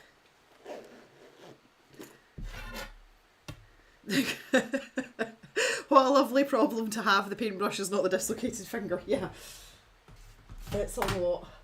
I do kind of like, I periodically clean out my paintbrushes, because you know your tastes and your preferences, they do change over time, and there's some that, you know, maybe you've stopped using or you found one that you like better, stuff like that. So I do tend to sort of, you know, have a bit of a clean out every now and then, but things have gotten a little bit out of hand again just recently with the paintbrushes. I'm not buying as many art supplies these days though, because I've kind of found what I like, but you can never try too many different paintbrushes as far as I'm concerned. So, you know, there's that.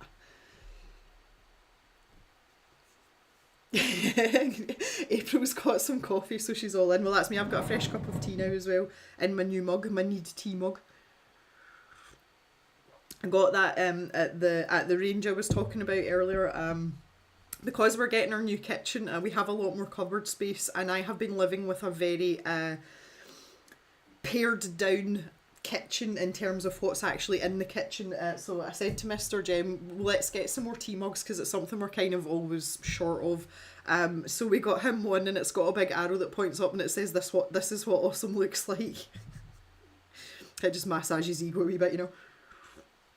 Right, so I've been having a think about this cave. I think it's quite funny that we've turned it into a cave, and I'm starting to wonder whether is this actually the surface or is this still part of the cave? You know, am I turning this into a sky? There's quite a lot going on there, and it's quite disjointed. And normally these kind of things, like, they evolve as I go along, and I'm not sure about this top half at all. But I want to start down in this corner, and I want to put some vegetation in here, and I'm so glad that our little eyes turned out really well. Like, really happy about that. So I think that might just be a good place to start. My autofocus is away again, good grief. That better? Yeah, we'll go with that. Ulrika has cat to feed. Art boxes helped Snookat getting brushes. Well, yeah, I think I went a bit too far the other way. The brushes that have surprised me the most in more recent times though, and I have to say I would recommend them, especially if you're maybe not, like, maybe you don't use gouache that often, is these brushes came in a pack on Amazon and they were so cheap, and it's the NYX Pro brushes. The bristles on these are great. Like, I really like these, and I use them quite a lot, and even the smaller ones, there's a really nice liner brush here. This one I use it quite a lot when I'm working in gouache. The bristles are they're just the right stiffness for me. Like, they worked really well, and they weren't expensive at all. I've had them quite a while now, and they're standing the test of time as well, because quite often I find with cheaper brushes, although you might like them and they might work well with your paint, even if you look after them, sometimes they don't age very well. And so far with those NYX Pro brushes, they've been great. And it was quite a big set, so I got a nice range of them. I wonder if I can find the link for those. Good morning, Julia. Good morning. Thanks for joining us. We've got your stuff here. Look what I'm using. It's a Julia palette. We were talking about your paint earlier as well. It's selling very well. We like it. Okay, so let's have a dig about for some paint.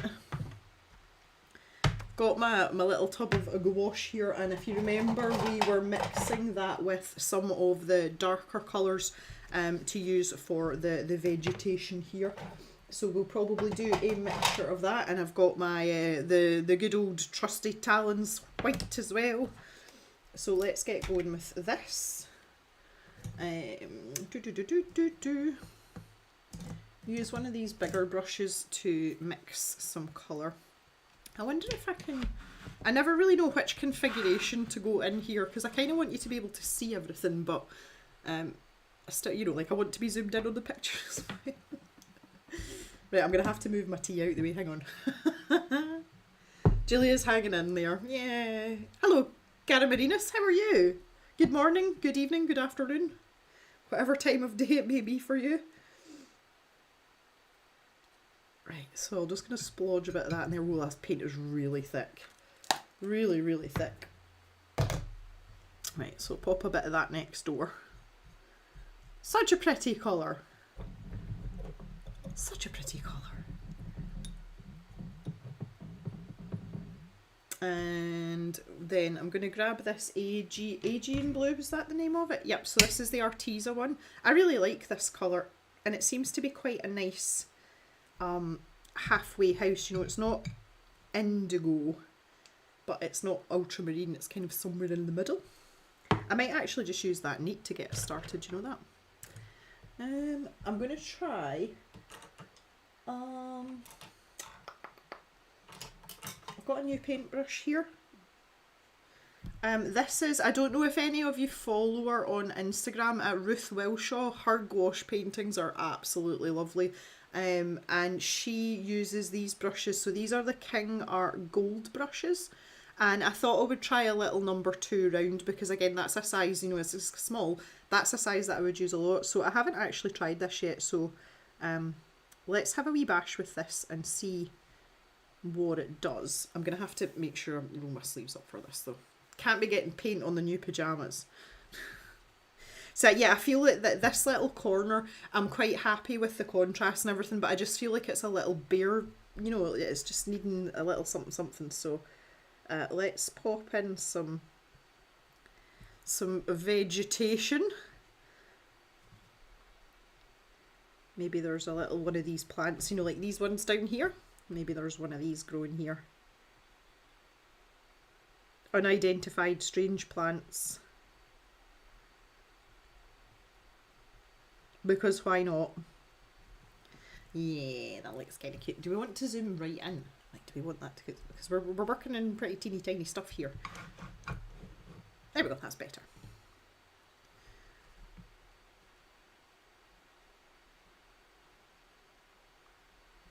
This paintbrush is nice. I kind of like it.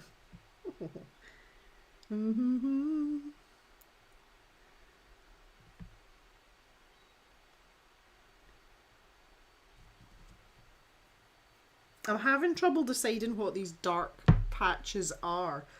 I don't know whether they're rocks or whether they are vegetation. Can anyone remember what we decided on? It's been so long since I've looked at this painting.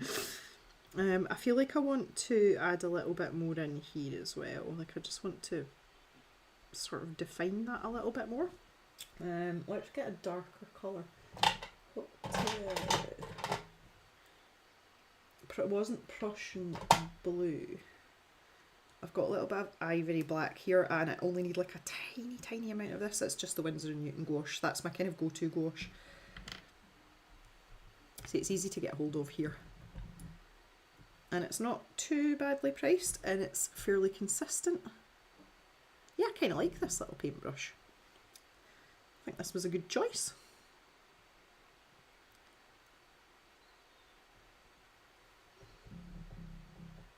Fun eyes. Maybe moss.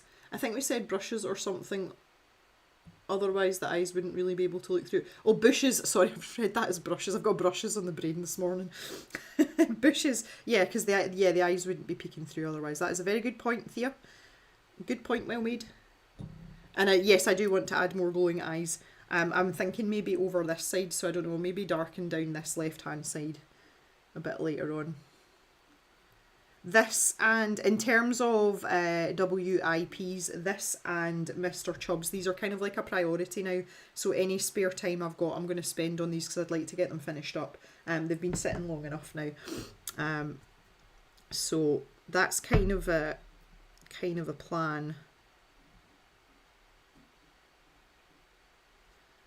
for the next little while. That reminds me as well, for those of you that are joining us for the streams on a Wednesday, we're having a later start time now of 4 PM instead of 3, and it's just because I've got building work going on now and the builders tend to finish around 4 o'clock, so it just negates any problems we'll have with noise, because obviously there's going to be a lot of banging and you know, that kind of thing. So just be aware of that. If you're going to join us on Wednesday, it will be an hour later, and obviously we'll run an hour later. I'm not cutting it short, I just need to start later on. Okay, so if this is going to be a bush, I don't know whether I want to do... okay.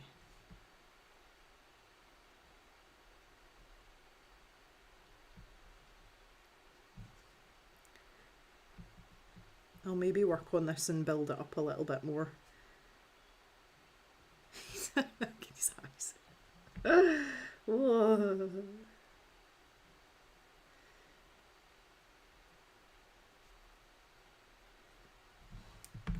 This one down here as well.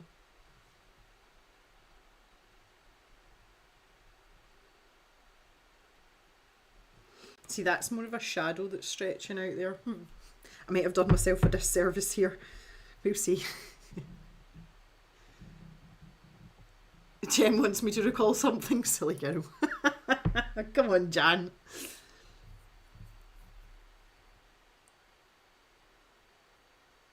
I've got a memory like a sieve. Like, I'm absolutely terrible for remembering stuff. I have to write things down or else it's just like, no.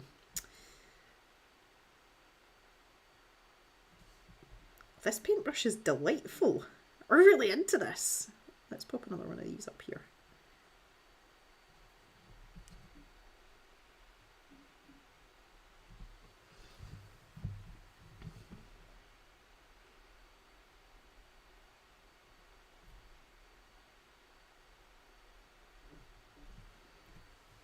Okay.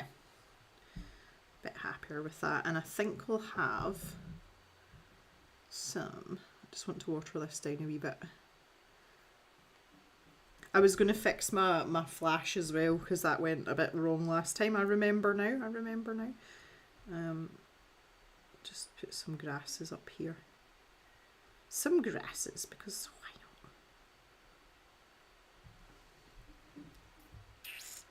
not? Okay.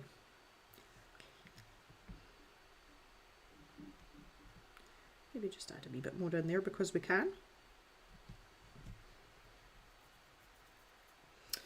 Okay, so I'm starting to think I'm going to have to tackle this surface situation. I'm not really sure what I'm doing. I've got lines down the face of this cliff a bit further over here on the left, and I feel like this needs some work also. Like, I feel as if I need to have more of an edge along one side at least, and maybe make it a bit more solid, because that just looks kind of like washed out mossy. But see, there's a kind of natural shape there as well, so maybe I want to take that down a little bit. And there's one there as well. I kind of like just making stuff up myself. It's more fun that way. I might be starting to regret my life choices with this this white though. I wonder if we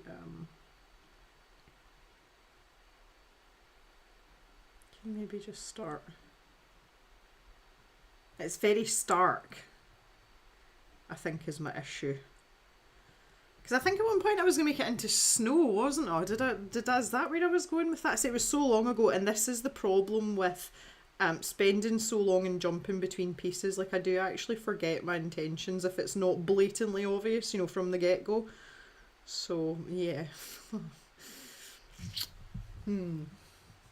I feel like this is maybe just like an upper part of the cave rather than being the surface.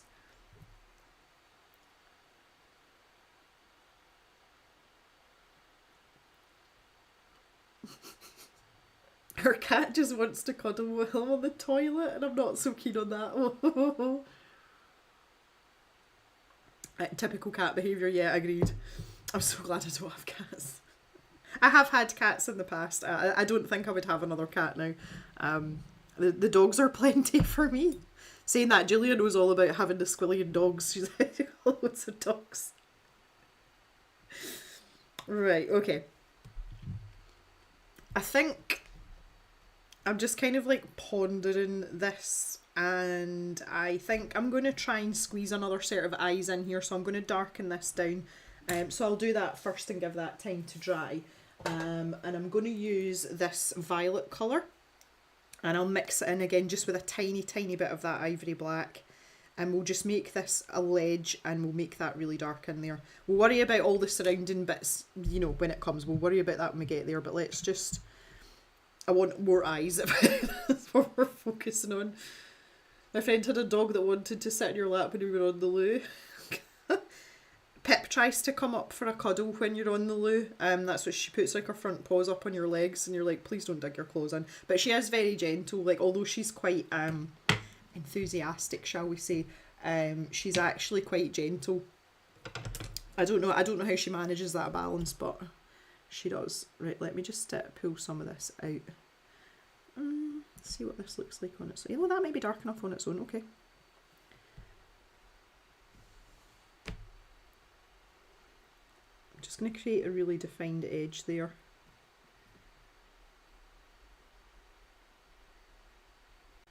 And I'll just pull that out.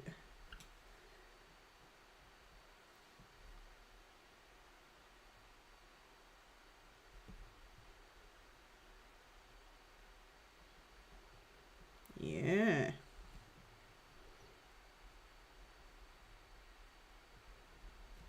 I might even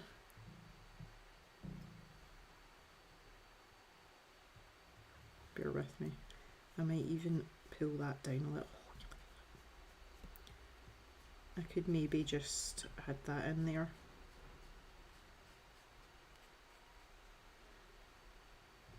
Can hear trailers rattling about outside. We have staff in this weekend. Obviously, Mr. Jim's not here.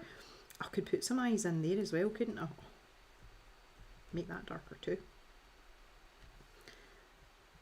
I can hear everybody rattling about, so everybody is working. That's good. Yeah, see, I feel like that looks better already because that almost looks like its own little cave. Like it's like a cavelet, sub-cave. Is there a word for that? Loo, animal free zone. Yeah, preferably. Nero tends to sit in front of the door to make sure nobody disturbs you while they're on the well, that's what Jock does. He guards the door if you go into the loo. My fish leave me alone as well, Jan. That's funny. Okay, yeah, I'm really happy with that tiny little section. Like, yes, we've done something right with this. Now I think it's time to whip out the old white. Oh, that's stiff. Some eyes leading in the upper right corner. Yeah, up in here somewhere. Definitely. Get a little bit of white on the bow. Sometimes the cat will demand your presence when you're on the loo. See that you're not playing with her, walk out again. Like, bats sleeping on the cave ceiling. Bats. That's not a terrible idea. Kind of contemplating here what.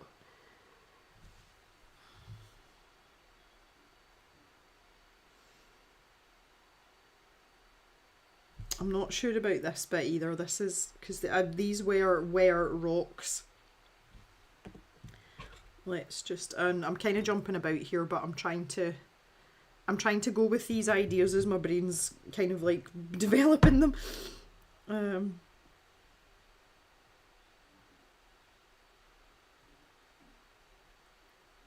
maybe keep these as rocks. That's too much water. Steady. Just want to see what that looks like with that little bit extra on it. I feel like the blue was maybe a mistake over this side. Not entirely sure. Right, okay. I think the best idea for this white area... Oh, goodness me. Is to not have that much paint on my brush for a start.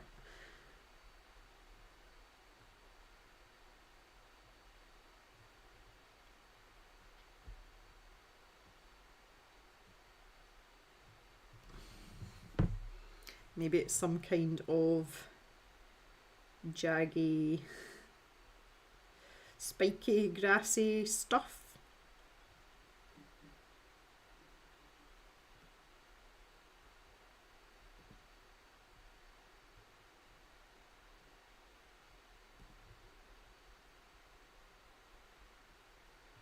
So that was very scientific, spiky, jaggy, grassy stuff. 100%.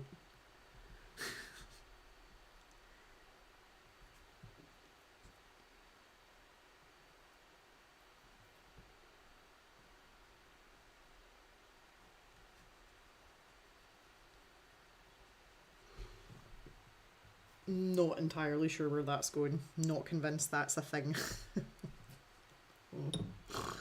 Oh dear. Right, okay. The other thing I wanted to grab was my slightly knackered brush.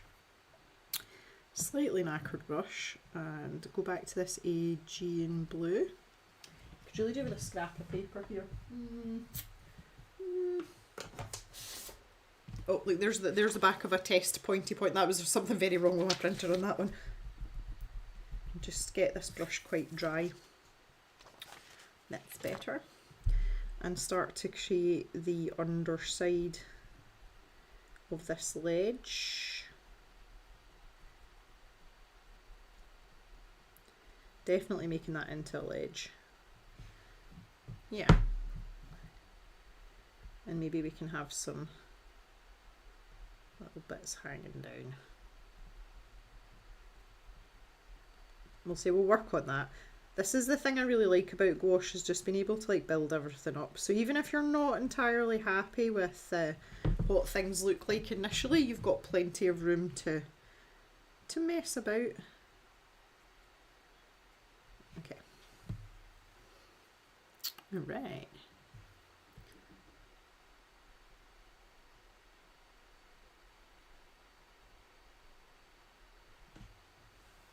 I leave space for my eyes right in that little gap there. It's scientific enough for a Saturday morning. Thank you.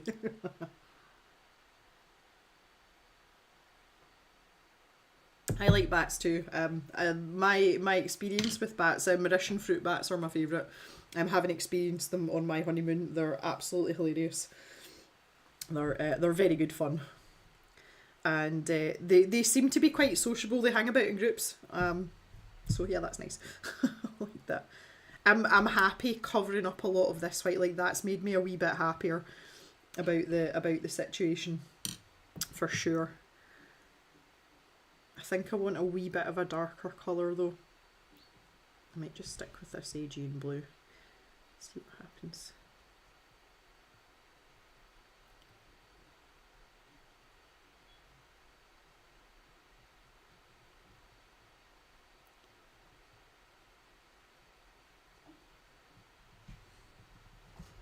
Yeah, okay.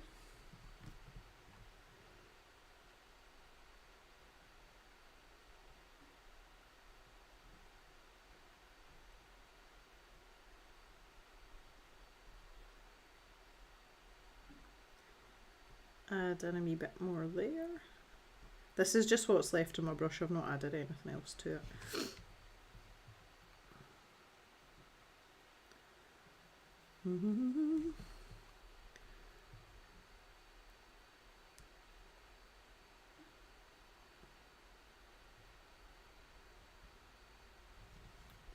Trying to get a bit more definition in there.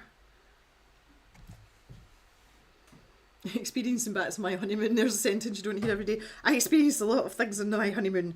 I also learned that you don't have to peel bananas for wild monkeys. They are perfectly capable of peeling their own bananas. That was fun.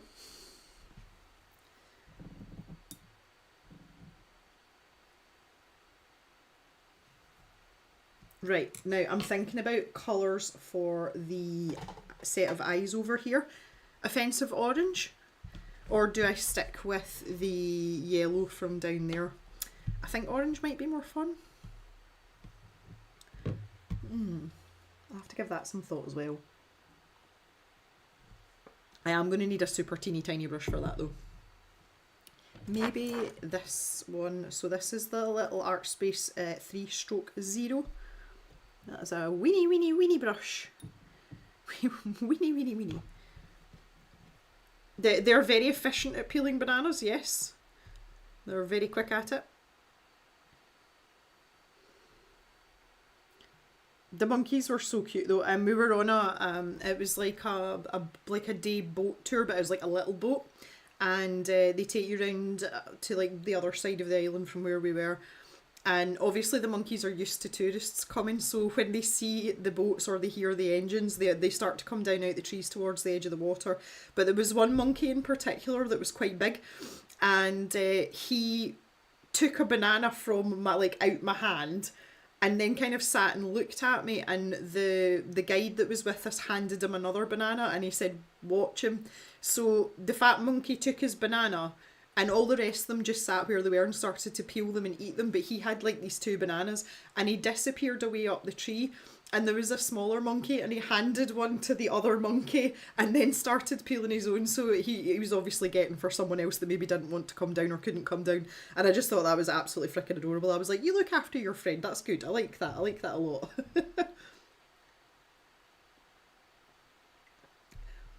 Perhaps the light pink spots are the mouth of the cave, and you could get a peek of a different sort of landscape there, maybe treetops or unusual colour or something. I like that, Danny. That's a good thing.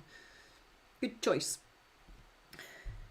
I kind of did think that myself, so I'd maybe make these edges like a little bit lighter. You know, like if we're making that the mouth of the cave, just to give us that sort of definition. Right, I think I'm going to go orange for these eyes. I don't know what I'm doing with this space yet, though. I'm quite happy with my little ladder there. Oh, what's happened to my orange? It's bubbly. Oh no, there we go. We're fine, we're all right. It's fine. Right, these are going to have to be really small eyes. Let me just turn this around. Right, I'm going to have to concentrate here, guys. Concentrate.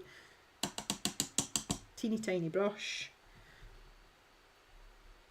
Might have to build up a couple of layers of this. I don't know how well we're going to get on here. Oh my goodness. I should have left myself more space. I've entirely and only got myself to blame for this one.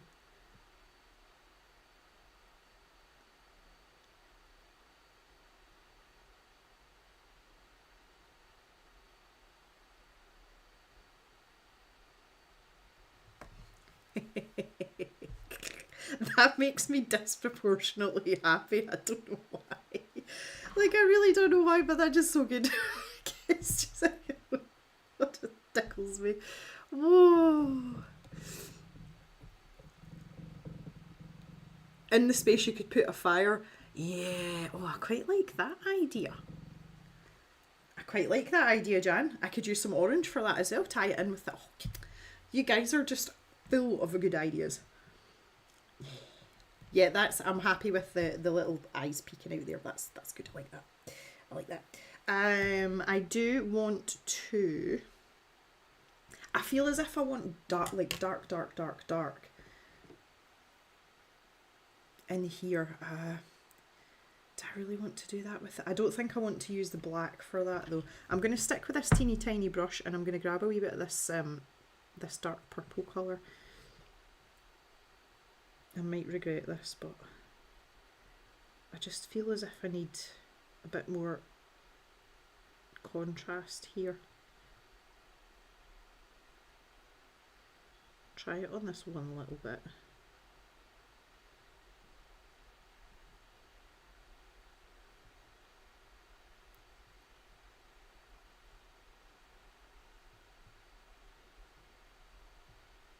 And then I might pop a lighter blue over the top.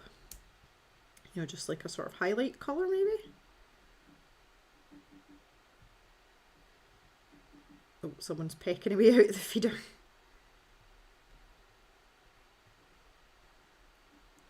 I think a campfire would be perfect. I think it would have to go here. And then we could have some smoke coming up. I really like that idea, Jan. Thank you. That's a great idea. Y'all are full of good ideas on a Saturday morning. Yeah, this is better. That. I felt like that was a bit kind of wishy-washy looking. That's better. Okay. Still not convinced what's going on over here with these rocks. I think I need to build this up though. I'm going to go back to this number 2 brush. I've got paint all over it. New brush. Such a hooligan. Let's see if we can wipe this off. Yep.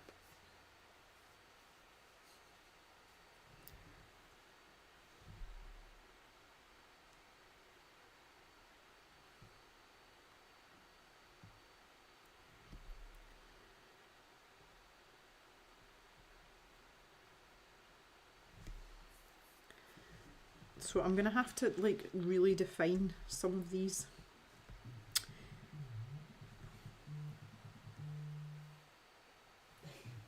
Papa Jim's ringing me. You're going to have to wait, Papa Jim, we're busy. I was like, who's ringing me? Like, Mr. Jem is not... if Mr. Jem's alive and upright, I would be most impressed. I highly doubt it, though. Yeah, see, I just think that looks really odd. Like, I'm not happy with this at all. I'm not sure. Not sure what I want to do with this, but I do want to define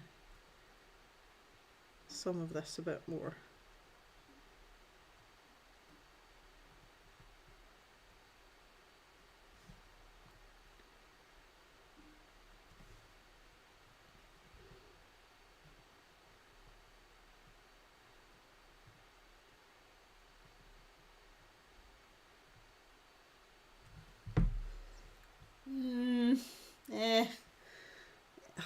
I'm just like really indifferent about that. I'm gonna have to do something with this. I think I'm gonna have to make the blue parts like mossy, you know, more like this. But I don't want too much of that. I don't want to take away from it. Yeah, I'm gonna give that some thought. Campfires need marshmallows. You can hear the pecking, can't you?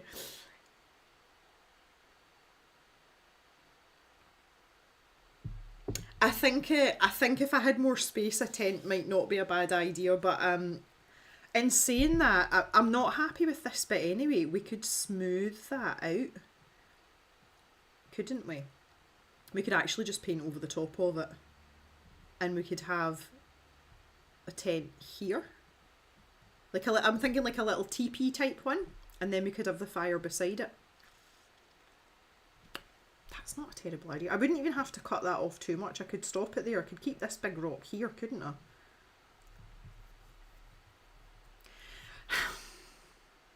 I kind of want to put a torch in there. Oh, I can't be doing with all these decisions. I don't like making hard decisions. Right, I also need a little Posca pen here. Okay. Just check that this is dry. This is the most important part, guys.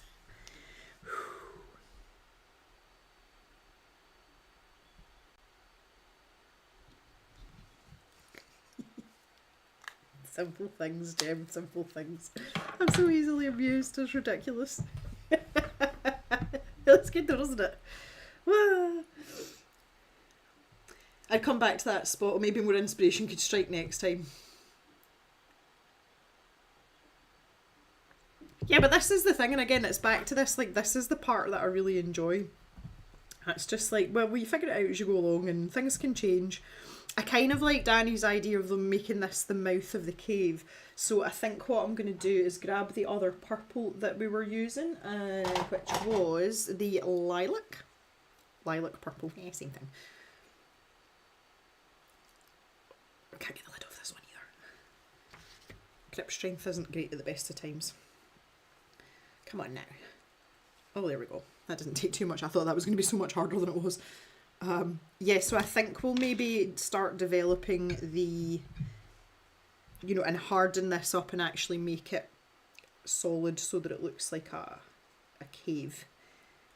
Definitely think a campfire there, because yeah, we've got room to have the smoke going up there. I really, really like that idea. And we'll maybe define this more as like the actual roof of the cave, rather than like the lower level that we've had down here. But let's start working this out. Now, what brush do we want for this? I think I'm going to go back to my my Filbert brush here. So this is my Prado Escoda brush. I really, really like this brush. That was another one that was suggested to me by a friend.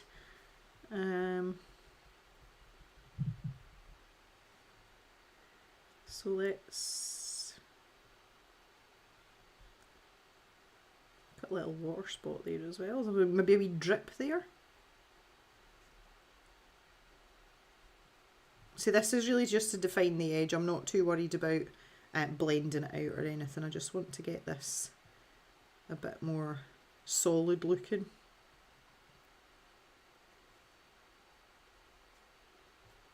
That's pretty good. Kind of like that shape there already. There's like a little crack in there.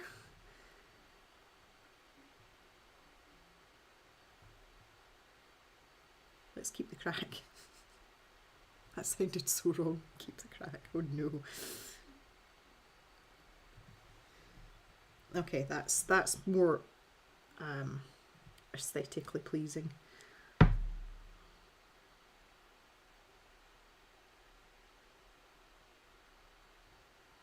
Man, this is a lot of concentration for this time in the morning.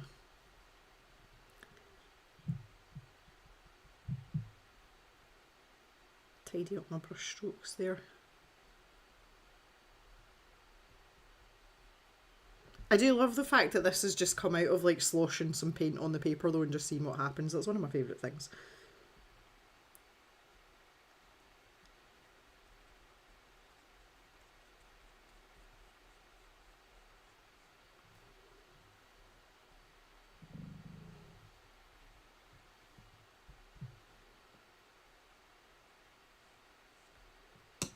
Oh no.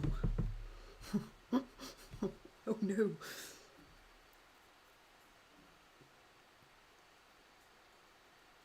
Need another lad earlier. Or maybe it should be a rope, Dominique. Put in the fire a triangular wooden stick one. Then when it's done, consider the tents and maybe a fiery torch. There, decision made. And don't forget the light source at the entrance. Yeah, I was already thinking about that. It's like, those top edges will need to be lighter. But in order to have that lighter, it needs to be darker first, if that makes sense. Because you, again, contrast. Maybe that should have been a sticker. Do I want to like make that a bit more interesting? Oh, like there we go.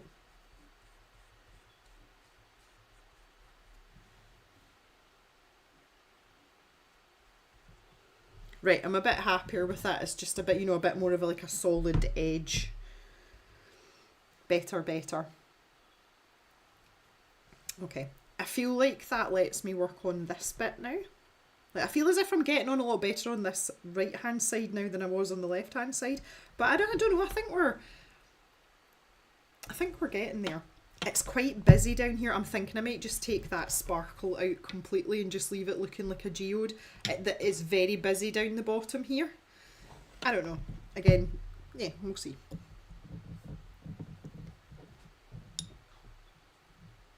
Can't have the light without the dark. Yeah. Yeah, Jan, I think you're getting a bit excited with yourself. Although, I appreciate the enthusiasm. I don't know what's wrong with my dogs this morning. I say everybody's a bit discombobulated because we're not in our normal routine. Even for the weekend, we're not in our normal routine. Which, you know, what can you do? Yeah, right, much. I don't know what I'm going to do about the outside. I'm just going to leave that just now. There's so many decisions to be made all at once here. My brain's like, oh, blah, blah, blah. I do think, though, that I need to start, and this is just the straight violet. I'm going to cut out those rocks there to there. Like, that's decision made, as Jan would say.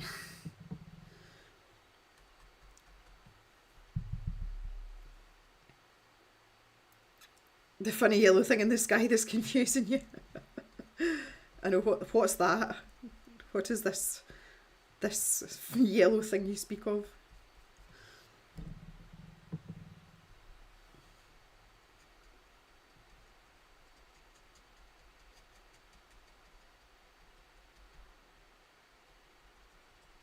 And there you go, that's one of my other favourite things about gouache. If there's something you don't like, you can just paint over the top of it and nobody's going to lose an eye. Yeah, love gouache for that. If you are indecisive, it's absolutely fine.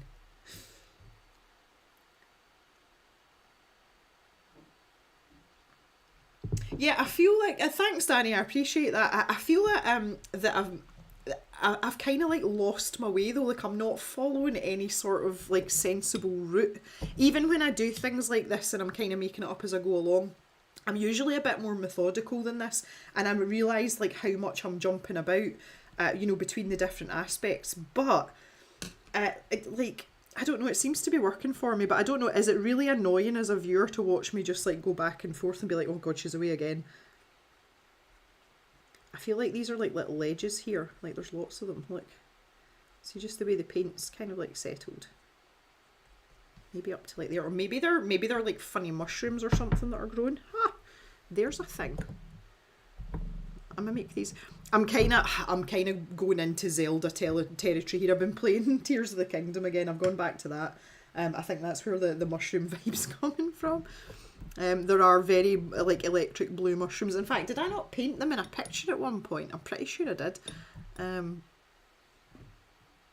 Right, let me just I'll tilt this slightly to watch where I'm sticking my hand here. This is the problem. Like this is dry down here. Oh.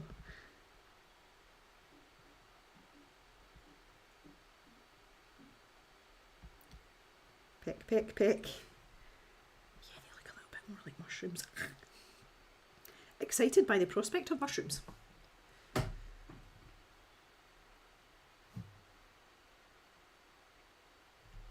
It's great hearing the decisions be made. Oh, well, that's good, because I did wonder if it like would annoy some of you that I'm, you know, number one, I just put my hand in that again, number one really indecisive, and number two not actually like focusing on one bit and getting it finished.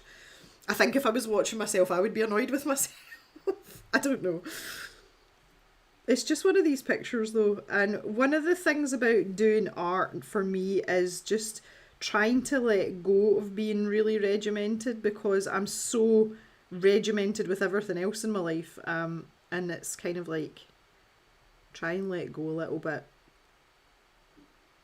chill out, don't get your knickers in a knot. Definitely making those into mushrooms. Oh, look at that, that's going to be great for mushrooms. Large glowing mushrooms would be cool. Yes. The prospect of mushrooms is my new band name.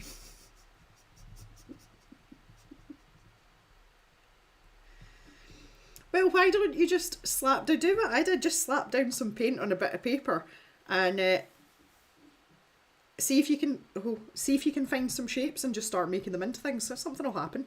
I say, especially with gouache, if you don't like it, you can just paint over it. Right, okay. I don't think I want this brush for this at all. I think I want to go back to this King Art brush. So far so good with this. This wasn't very expensive. I quite like this brush. I think this will be better because it's almost like the bristles are almost long enough to be like sort of linerish, but not quite. So that might be quite handy. Now,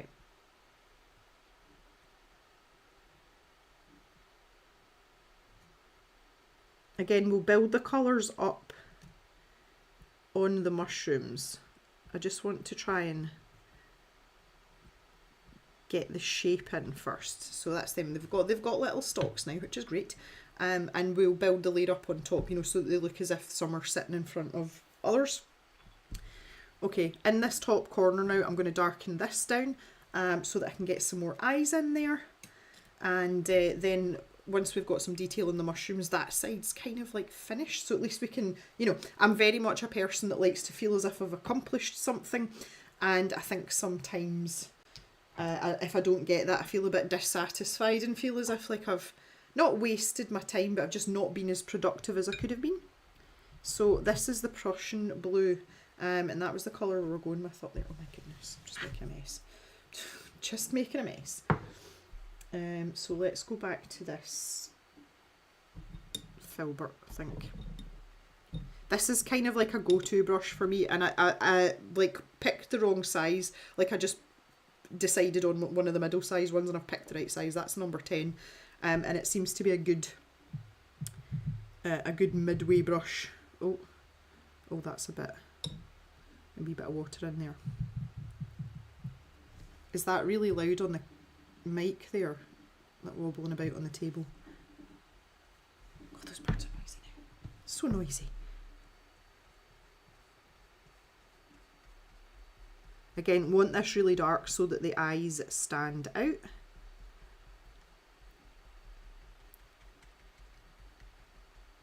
I'll just pop a wee bit of that in there. I might just take this all the way across actually. Oh, you're getting all...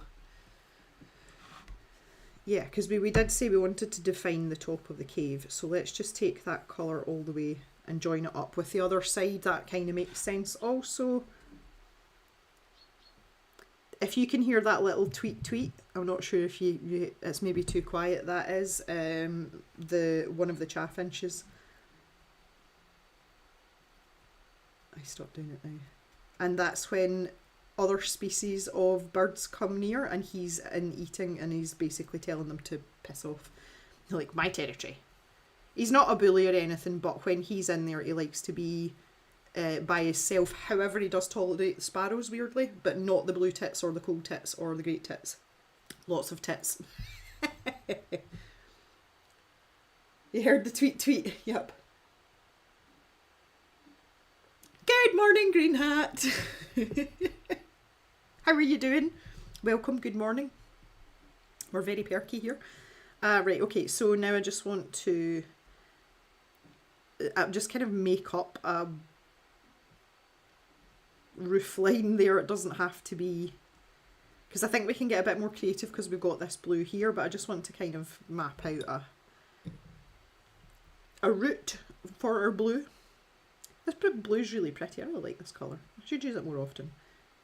Right, yeah, a bit happier with that. I feel as if it's, because I felt as if we were a wee bit disjointed, if I just shove that over a bit. You know, I felt as if everything was, that was my stomach. I felt as if everything was just a bit sort of disjointed, obviously, just because of the way we started the picture. So I'm a bit happier now that it is, you know, it's a complete picture in a way, not complete as in finished, but we've kind of like joined the dots up a little bit, so that's better. So the fact that I've got that done in itself, that gives me that sense of accomplishment I was talking about. Feels as if I've achieved something so far today. My mushrooms are taking ages to dry. Come on now, we've gone from bums to tits. Can't blame the day job today.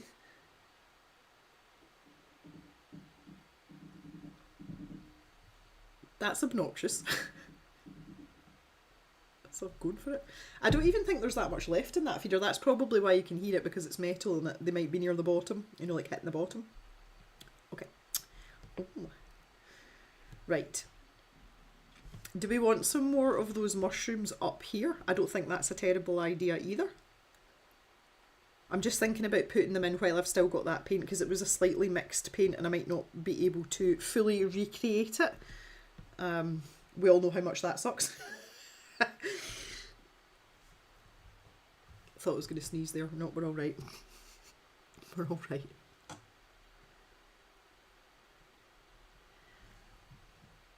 I don't believe it. I think the sun's actually shining out there. Good grief. Our weather has been absolutely horrific. I felt really sorry for the builders yesterday. They were pouring concrete, and I mean, it was like 50-mile-an-hour winds, and it was kind of raining as well. And I kind of wanted to go out and stand over them, like hold an umbrella and just follow them about. I felt bad for them, I really did. I need to wait for that, it's not dry enough. Right, calm down, James. I'm getting overexcited with myself and my mushrooms. I suppose I could start trying to remedy this situation. I feel as if I'm just going to have to paint over that.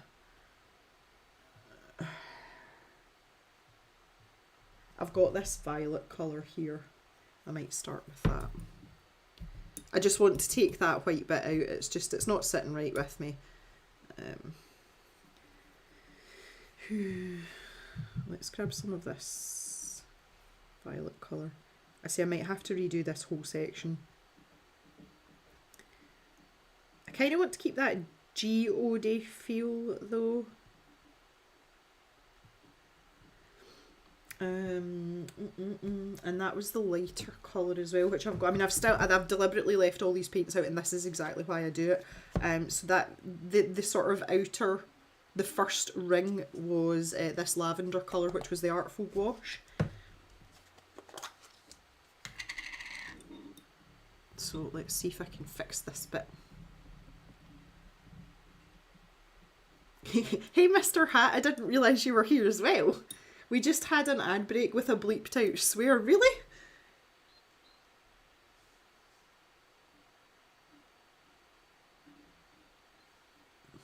I don't think I've ever had that.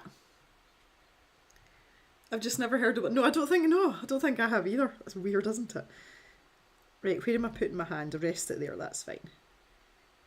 I actually think I might be able to rescue this without obliterating everything else, because we still want the little white dots. Keep that geode feel. But I think we're actually going to be okay here. Oh, look at that. I can't for the life of me tell you what this sort of pinkish red colour is around the outside. No idea what we did with that. Who knows? Who knows? But we might have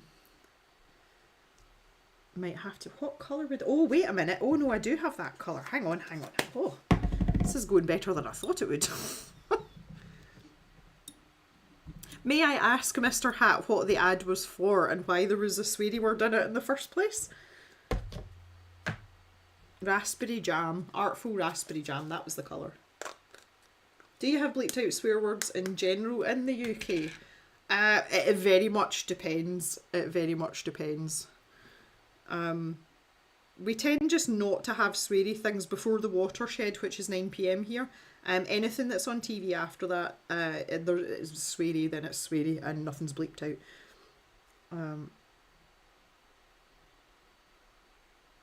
Oh, maybe that wasn't the colour. It is now.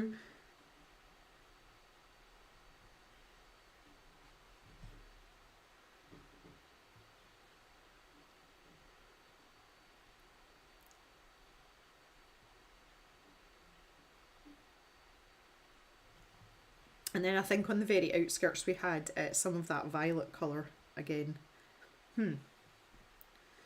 Got so many tubes of paint, so many paintbrushes. That's actually worked not too bad. Right, okay, I'm not mad about that at all. Okay.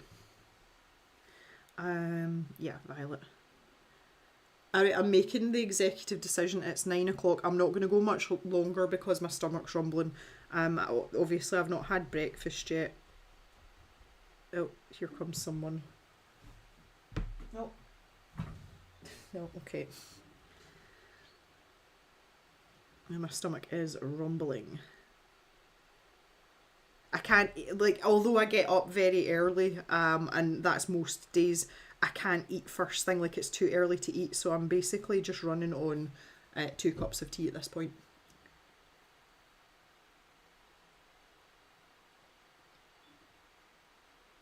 Yeah, Ulrika makes a good point. Yeah, it's just muted out.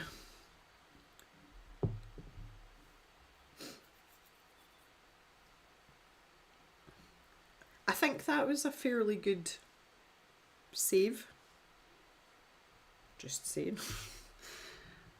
Okay, so we're going to have eyes up in this corner. That's dry now. Now, I think I kind of want, because this looks quite yellow, I think I want green. But I don't know if I've got a really offensive green.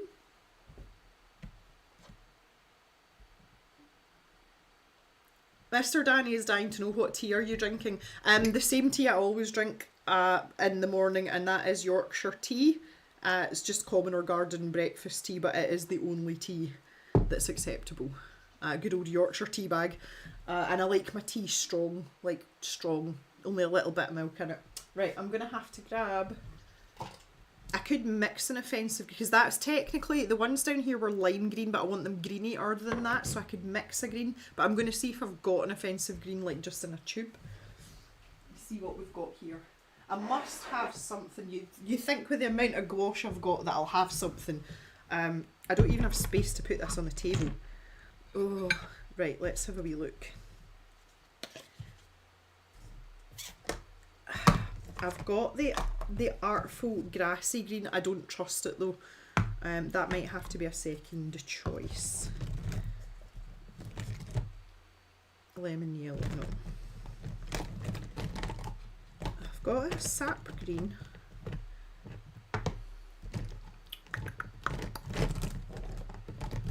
I don't think I've got a... Is that really noisy again with the mic? Please tell me if that's annoying. More fun to have bleeps or silences in innocent places and fill it in with your own filth. Yes. Ah, that's hilarious.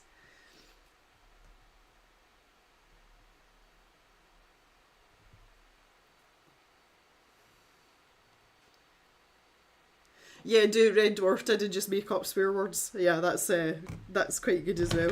I haven't watched Red Dwarf for years. Hi, Pippi. Are you come to see? You come to see what's happening? Like what's in there? Ooh, that's exciting. Hi, Jock. What's going on, kiddos? Where have you been lying? Your head's roasting. Oh, right. No, we're not done yet. Pip's like, is it time to do something?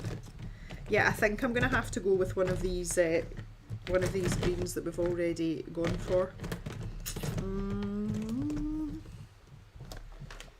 I don't actually. I'm surprised I don't have a lime green, like a proper lime green, because I don't consider that to be lime green. That's more yellow. But right, okay, cool. Oh, there's a lot of paint kicking about here. I think after the stream, once I've put those stickers on the shop, I think I'm going to have a really good clean up in here. I'll probably take my doggos out first though, and then they can be quiet in their beds for an hour, because that's the rules. Once we've been out, it's quiet time for an hour. And I'll maybe come through and start cleaning up a bit. I just want to test these out to see which one's the most offensive shade of green. Oh.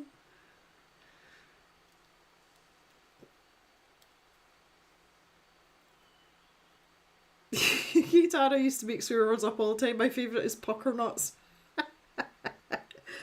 That's good, I like that. Well, we've got some pretty good Scottish alternative words. The one I use a lot just now is walloper. If someone's a walloper, they're an idiot. They're, or they're just a bit of a dickhead. Walloper's a good one. Okay, that might be good enough. You can't see that. That's quite offensive, yeah. That's the Arteza Pale Green. One of my favourites is See You Next Tuesday. I've talked about this before, but the C word in Scotland, particularly where I am on the east side, the C word is used as a form of endearment, because you can be a good C, you can be a top C, you can be a DOS C. It's not necessarily an insult. I do think generally though, and how many USians have we got here? I do believe that in the US that it's quite an offensive word, and it's just a word that you don't use.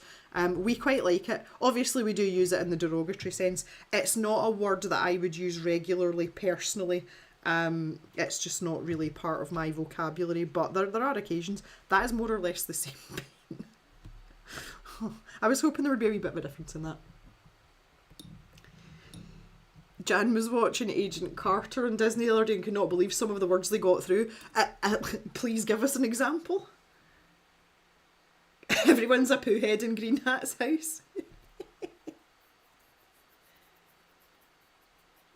The C word here is really rude as far as I know. Very offensive in the US. I'm told in Oz and New Zealand. Yeah, like the Aussies are like us. They do use it as a term of endearment the way that we would. I say not me specifically. I do use it sometimes if I'm very angry about someone, which, well, I'm angry a lot of the time, so yeah, okay. But it has its place for me. But okay, that one's too muted, so we're gonna go for one of these two. Not a common word in my day-to-day vocabulary, but certainly not offended by it either. If someone uses it, then they use it. That's fine. Not a thing for me. Right, I'm gonna go with the Arteza. Oh, right, I'm understanding what's going on now. Jock keeps jumping up, see, because I say right, because that's what I do. Like, see, when I'm ready to go, I'm like, right, and then I get up. That's why he's shot through there, because he thinks it's time to go do stuff.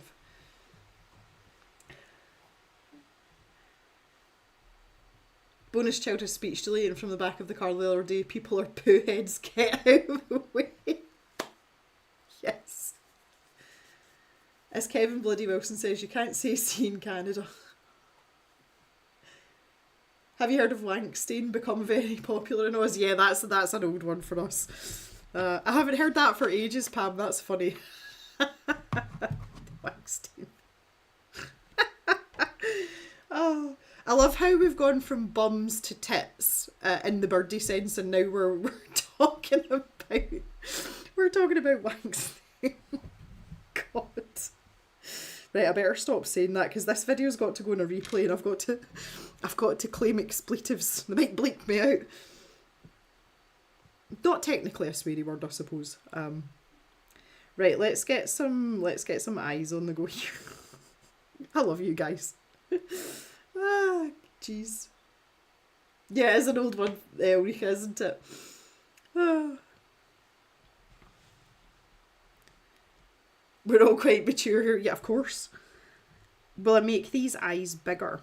Make them big ones, because that's quite a big space there, isn't it? I might change brushes for this.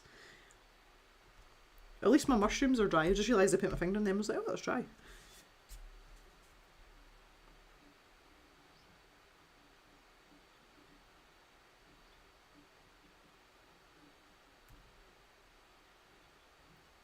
Oh no. I think I'm going to have to put 2 layers of paint on that. Just with it being so dark underneath, I need a wee bit more opacity than that.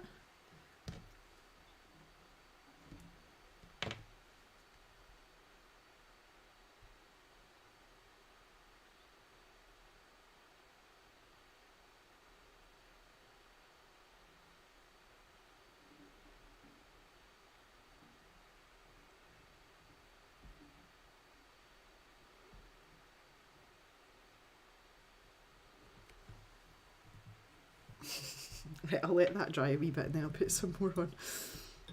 That was a good paint choice, I think. Happy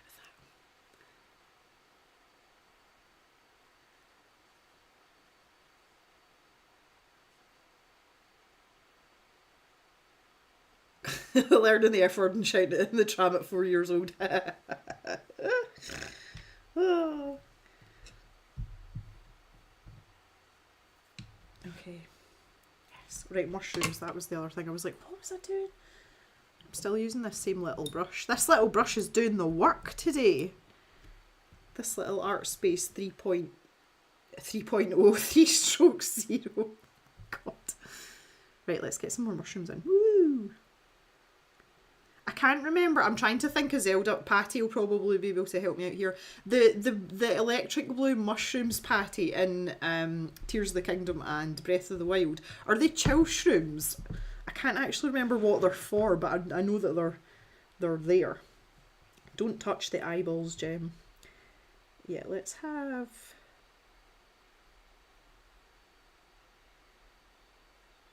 I don't know whether these are going to be spotty or different colours or what, but again, just put the shapes in and we'll figure the rest out.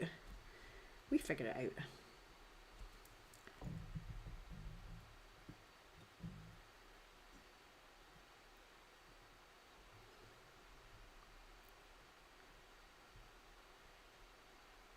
So today I learned in the stream the limiting factor for an early bird stream is my stomach. Proper hungry now. I feel a banana coming on.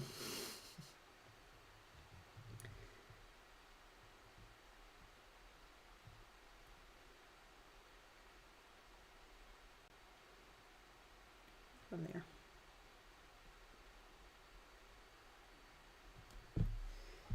Okay, I think that's enough on that side. Don't want to go too far.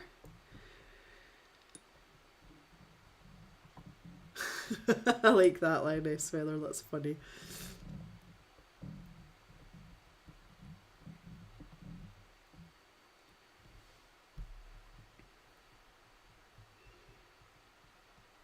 I'm kind of looking at this. We have made a bit of progress, haven't we? It's not. I don't feel like it's much, but we've made some decisions also, which is always a good thing.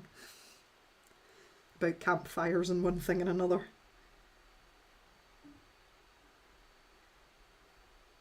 I don't even know, is Patty still here? She's probably nodded off again. It's like the middle of the night in Canada. Oh,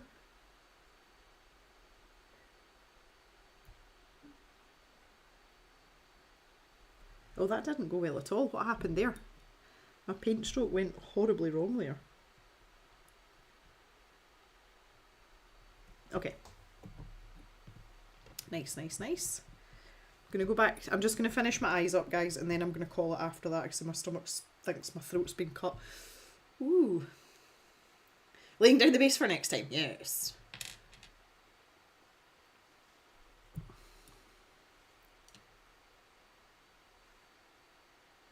Well, I might actually, I'm thinking about tomorrow. I might have some time to myself tomorrow. So I might work on it. Well, it's a toss-up between this and Lego. Kind of want to crack on with my Nintendo Lego. Okay, there we go. So we'll just wait for that to dry, and I'll put some eyeballs. No, pupils. That's the one. Put some pupils in, and I think we'll call it done at that. We'll work more on our mushrooms next time. Still don't know what I'm doing with this bit down here. And you can see there our pebble area has just magically disappeared and everything's cool. Love it. I feel like this should maybe be... I'm not sure about the lighting in inverted commas in this area. I'm not sure what I want to do about that, but I'll have a little think about that. I'm thinking that these are, like, this blue bit here is starting to just look like grasses, so maybe I just need to suck it up, buttercup, and call it like it is. Just make them into grasses. Oh, my turquoise is dried out a bit. Oh no. Right, let me fix that also.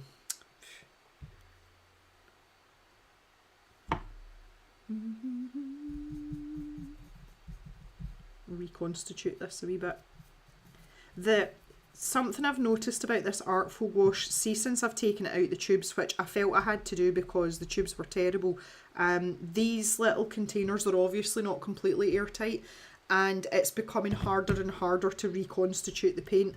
But that in itself is okay, but see, when you actually squeeze it out onto the palette or brush it out onto the palette, it seems to dry again really, really quickly, and I'm assuming that's just like a side effect of the fact that I have decanted two different containers. But it's making it quite difficult to work with. But there you go. What can you do?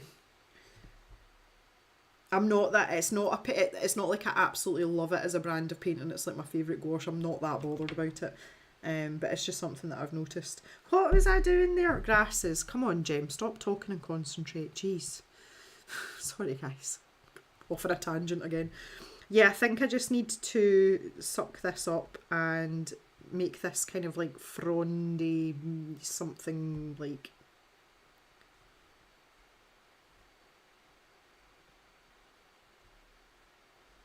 Oh. Like something like that, maybe?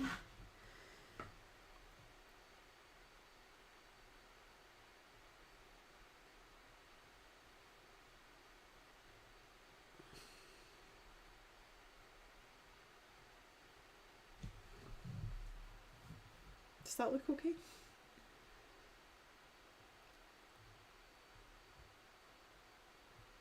Would it help to put cling film over the top and then screw the lid? They're like pop-on lids, Jan. Like if I show you this one, that might not be a terrible idea, but and these ones come all the way off. I could try that, I suppose. Is Artful ever going to do more boxes? I don't think so, Snookat. Yeah, they did. I mean, I've not spoken to, because most of you know that I was in quite frequent communication with Jamie, the founder, and I've not heard from him at all. They did the Artful staff, because like Artful's owned by Oh Dear, and Oh Dear has lots of different branches and departments, and there's loads of different things that they do. But they made a lot of the, well, not say a lot, I know of two. They made the Artful staff redundant. So I'm assuming that if they were going to do more, they were just going to handle it, you know, more themselves, as in Jamie and maybe one or two others. But there's been absolutely nothing. And I've had no communication from him either in terms of whether they're going to do anything more. So I don't know, can't really help you with that one. But I don't think so. A little tuft there, quite like that. Just when I've got this lighter colour, let's make these.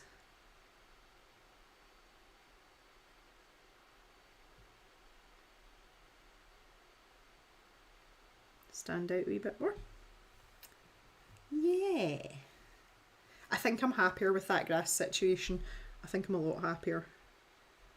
Which just goes to show you.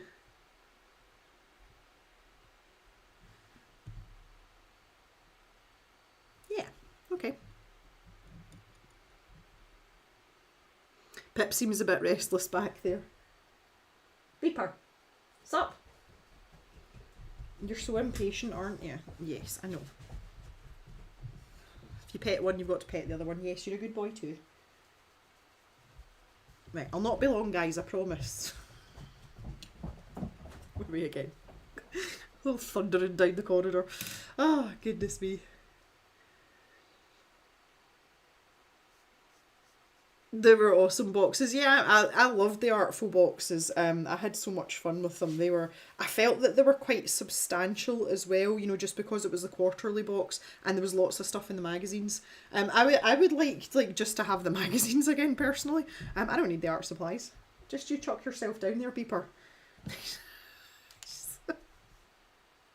She's not happy about this situation at all. Right, okay, let's get some pupils in here, and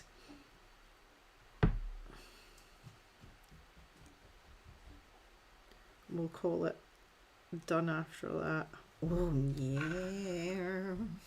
Okay, guys. Righty ho ho. We're getting there. I'm still not convinced about this here, but I'm just going to leave that be. I'm glad I've fixed this bit here. So we've still got a wee bit in the way of rocks there, but it's I just felt that was really like awkward and out of place. I'm really glad we've included mushrooms as well. So I think my next step will be to sort of even this up here, and then work on the mushrooms and really define them and build them out, and probably work on this all. Make it look more like Mouth of a Cave, get the light source in, say even this out, and then that might let me put a tent and a campfire in. So I think that might be the next steps, but we'll see. We'll take it as it comes.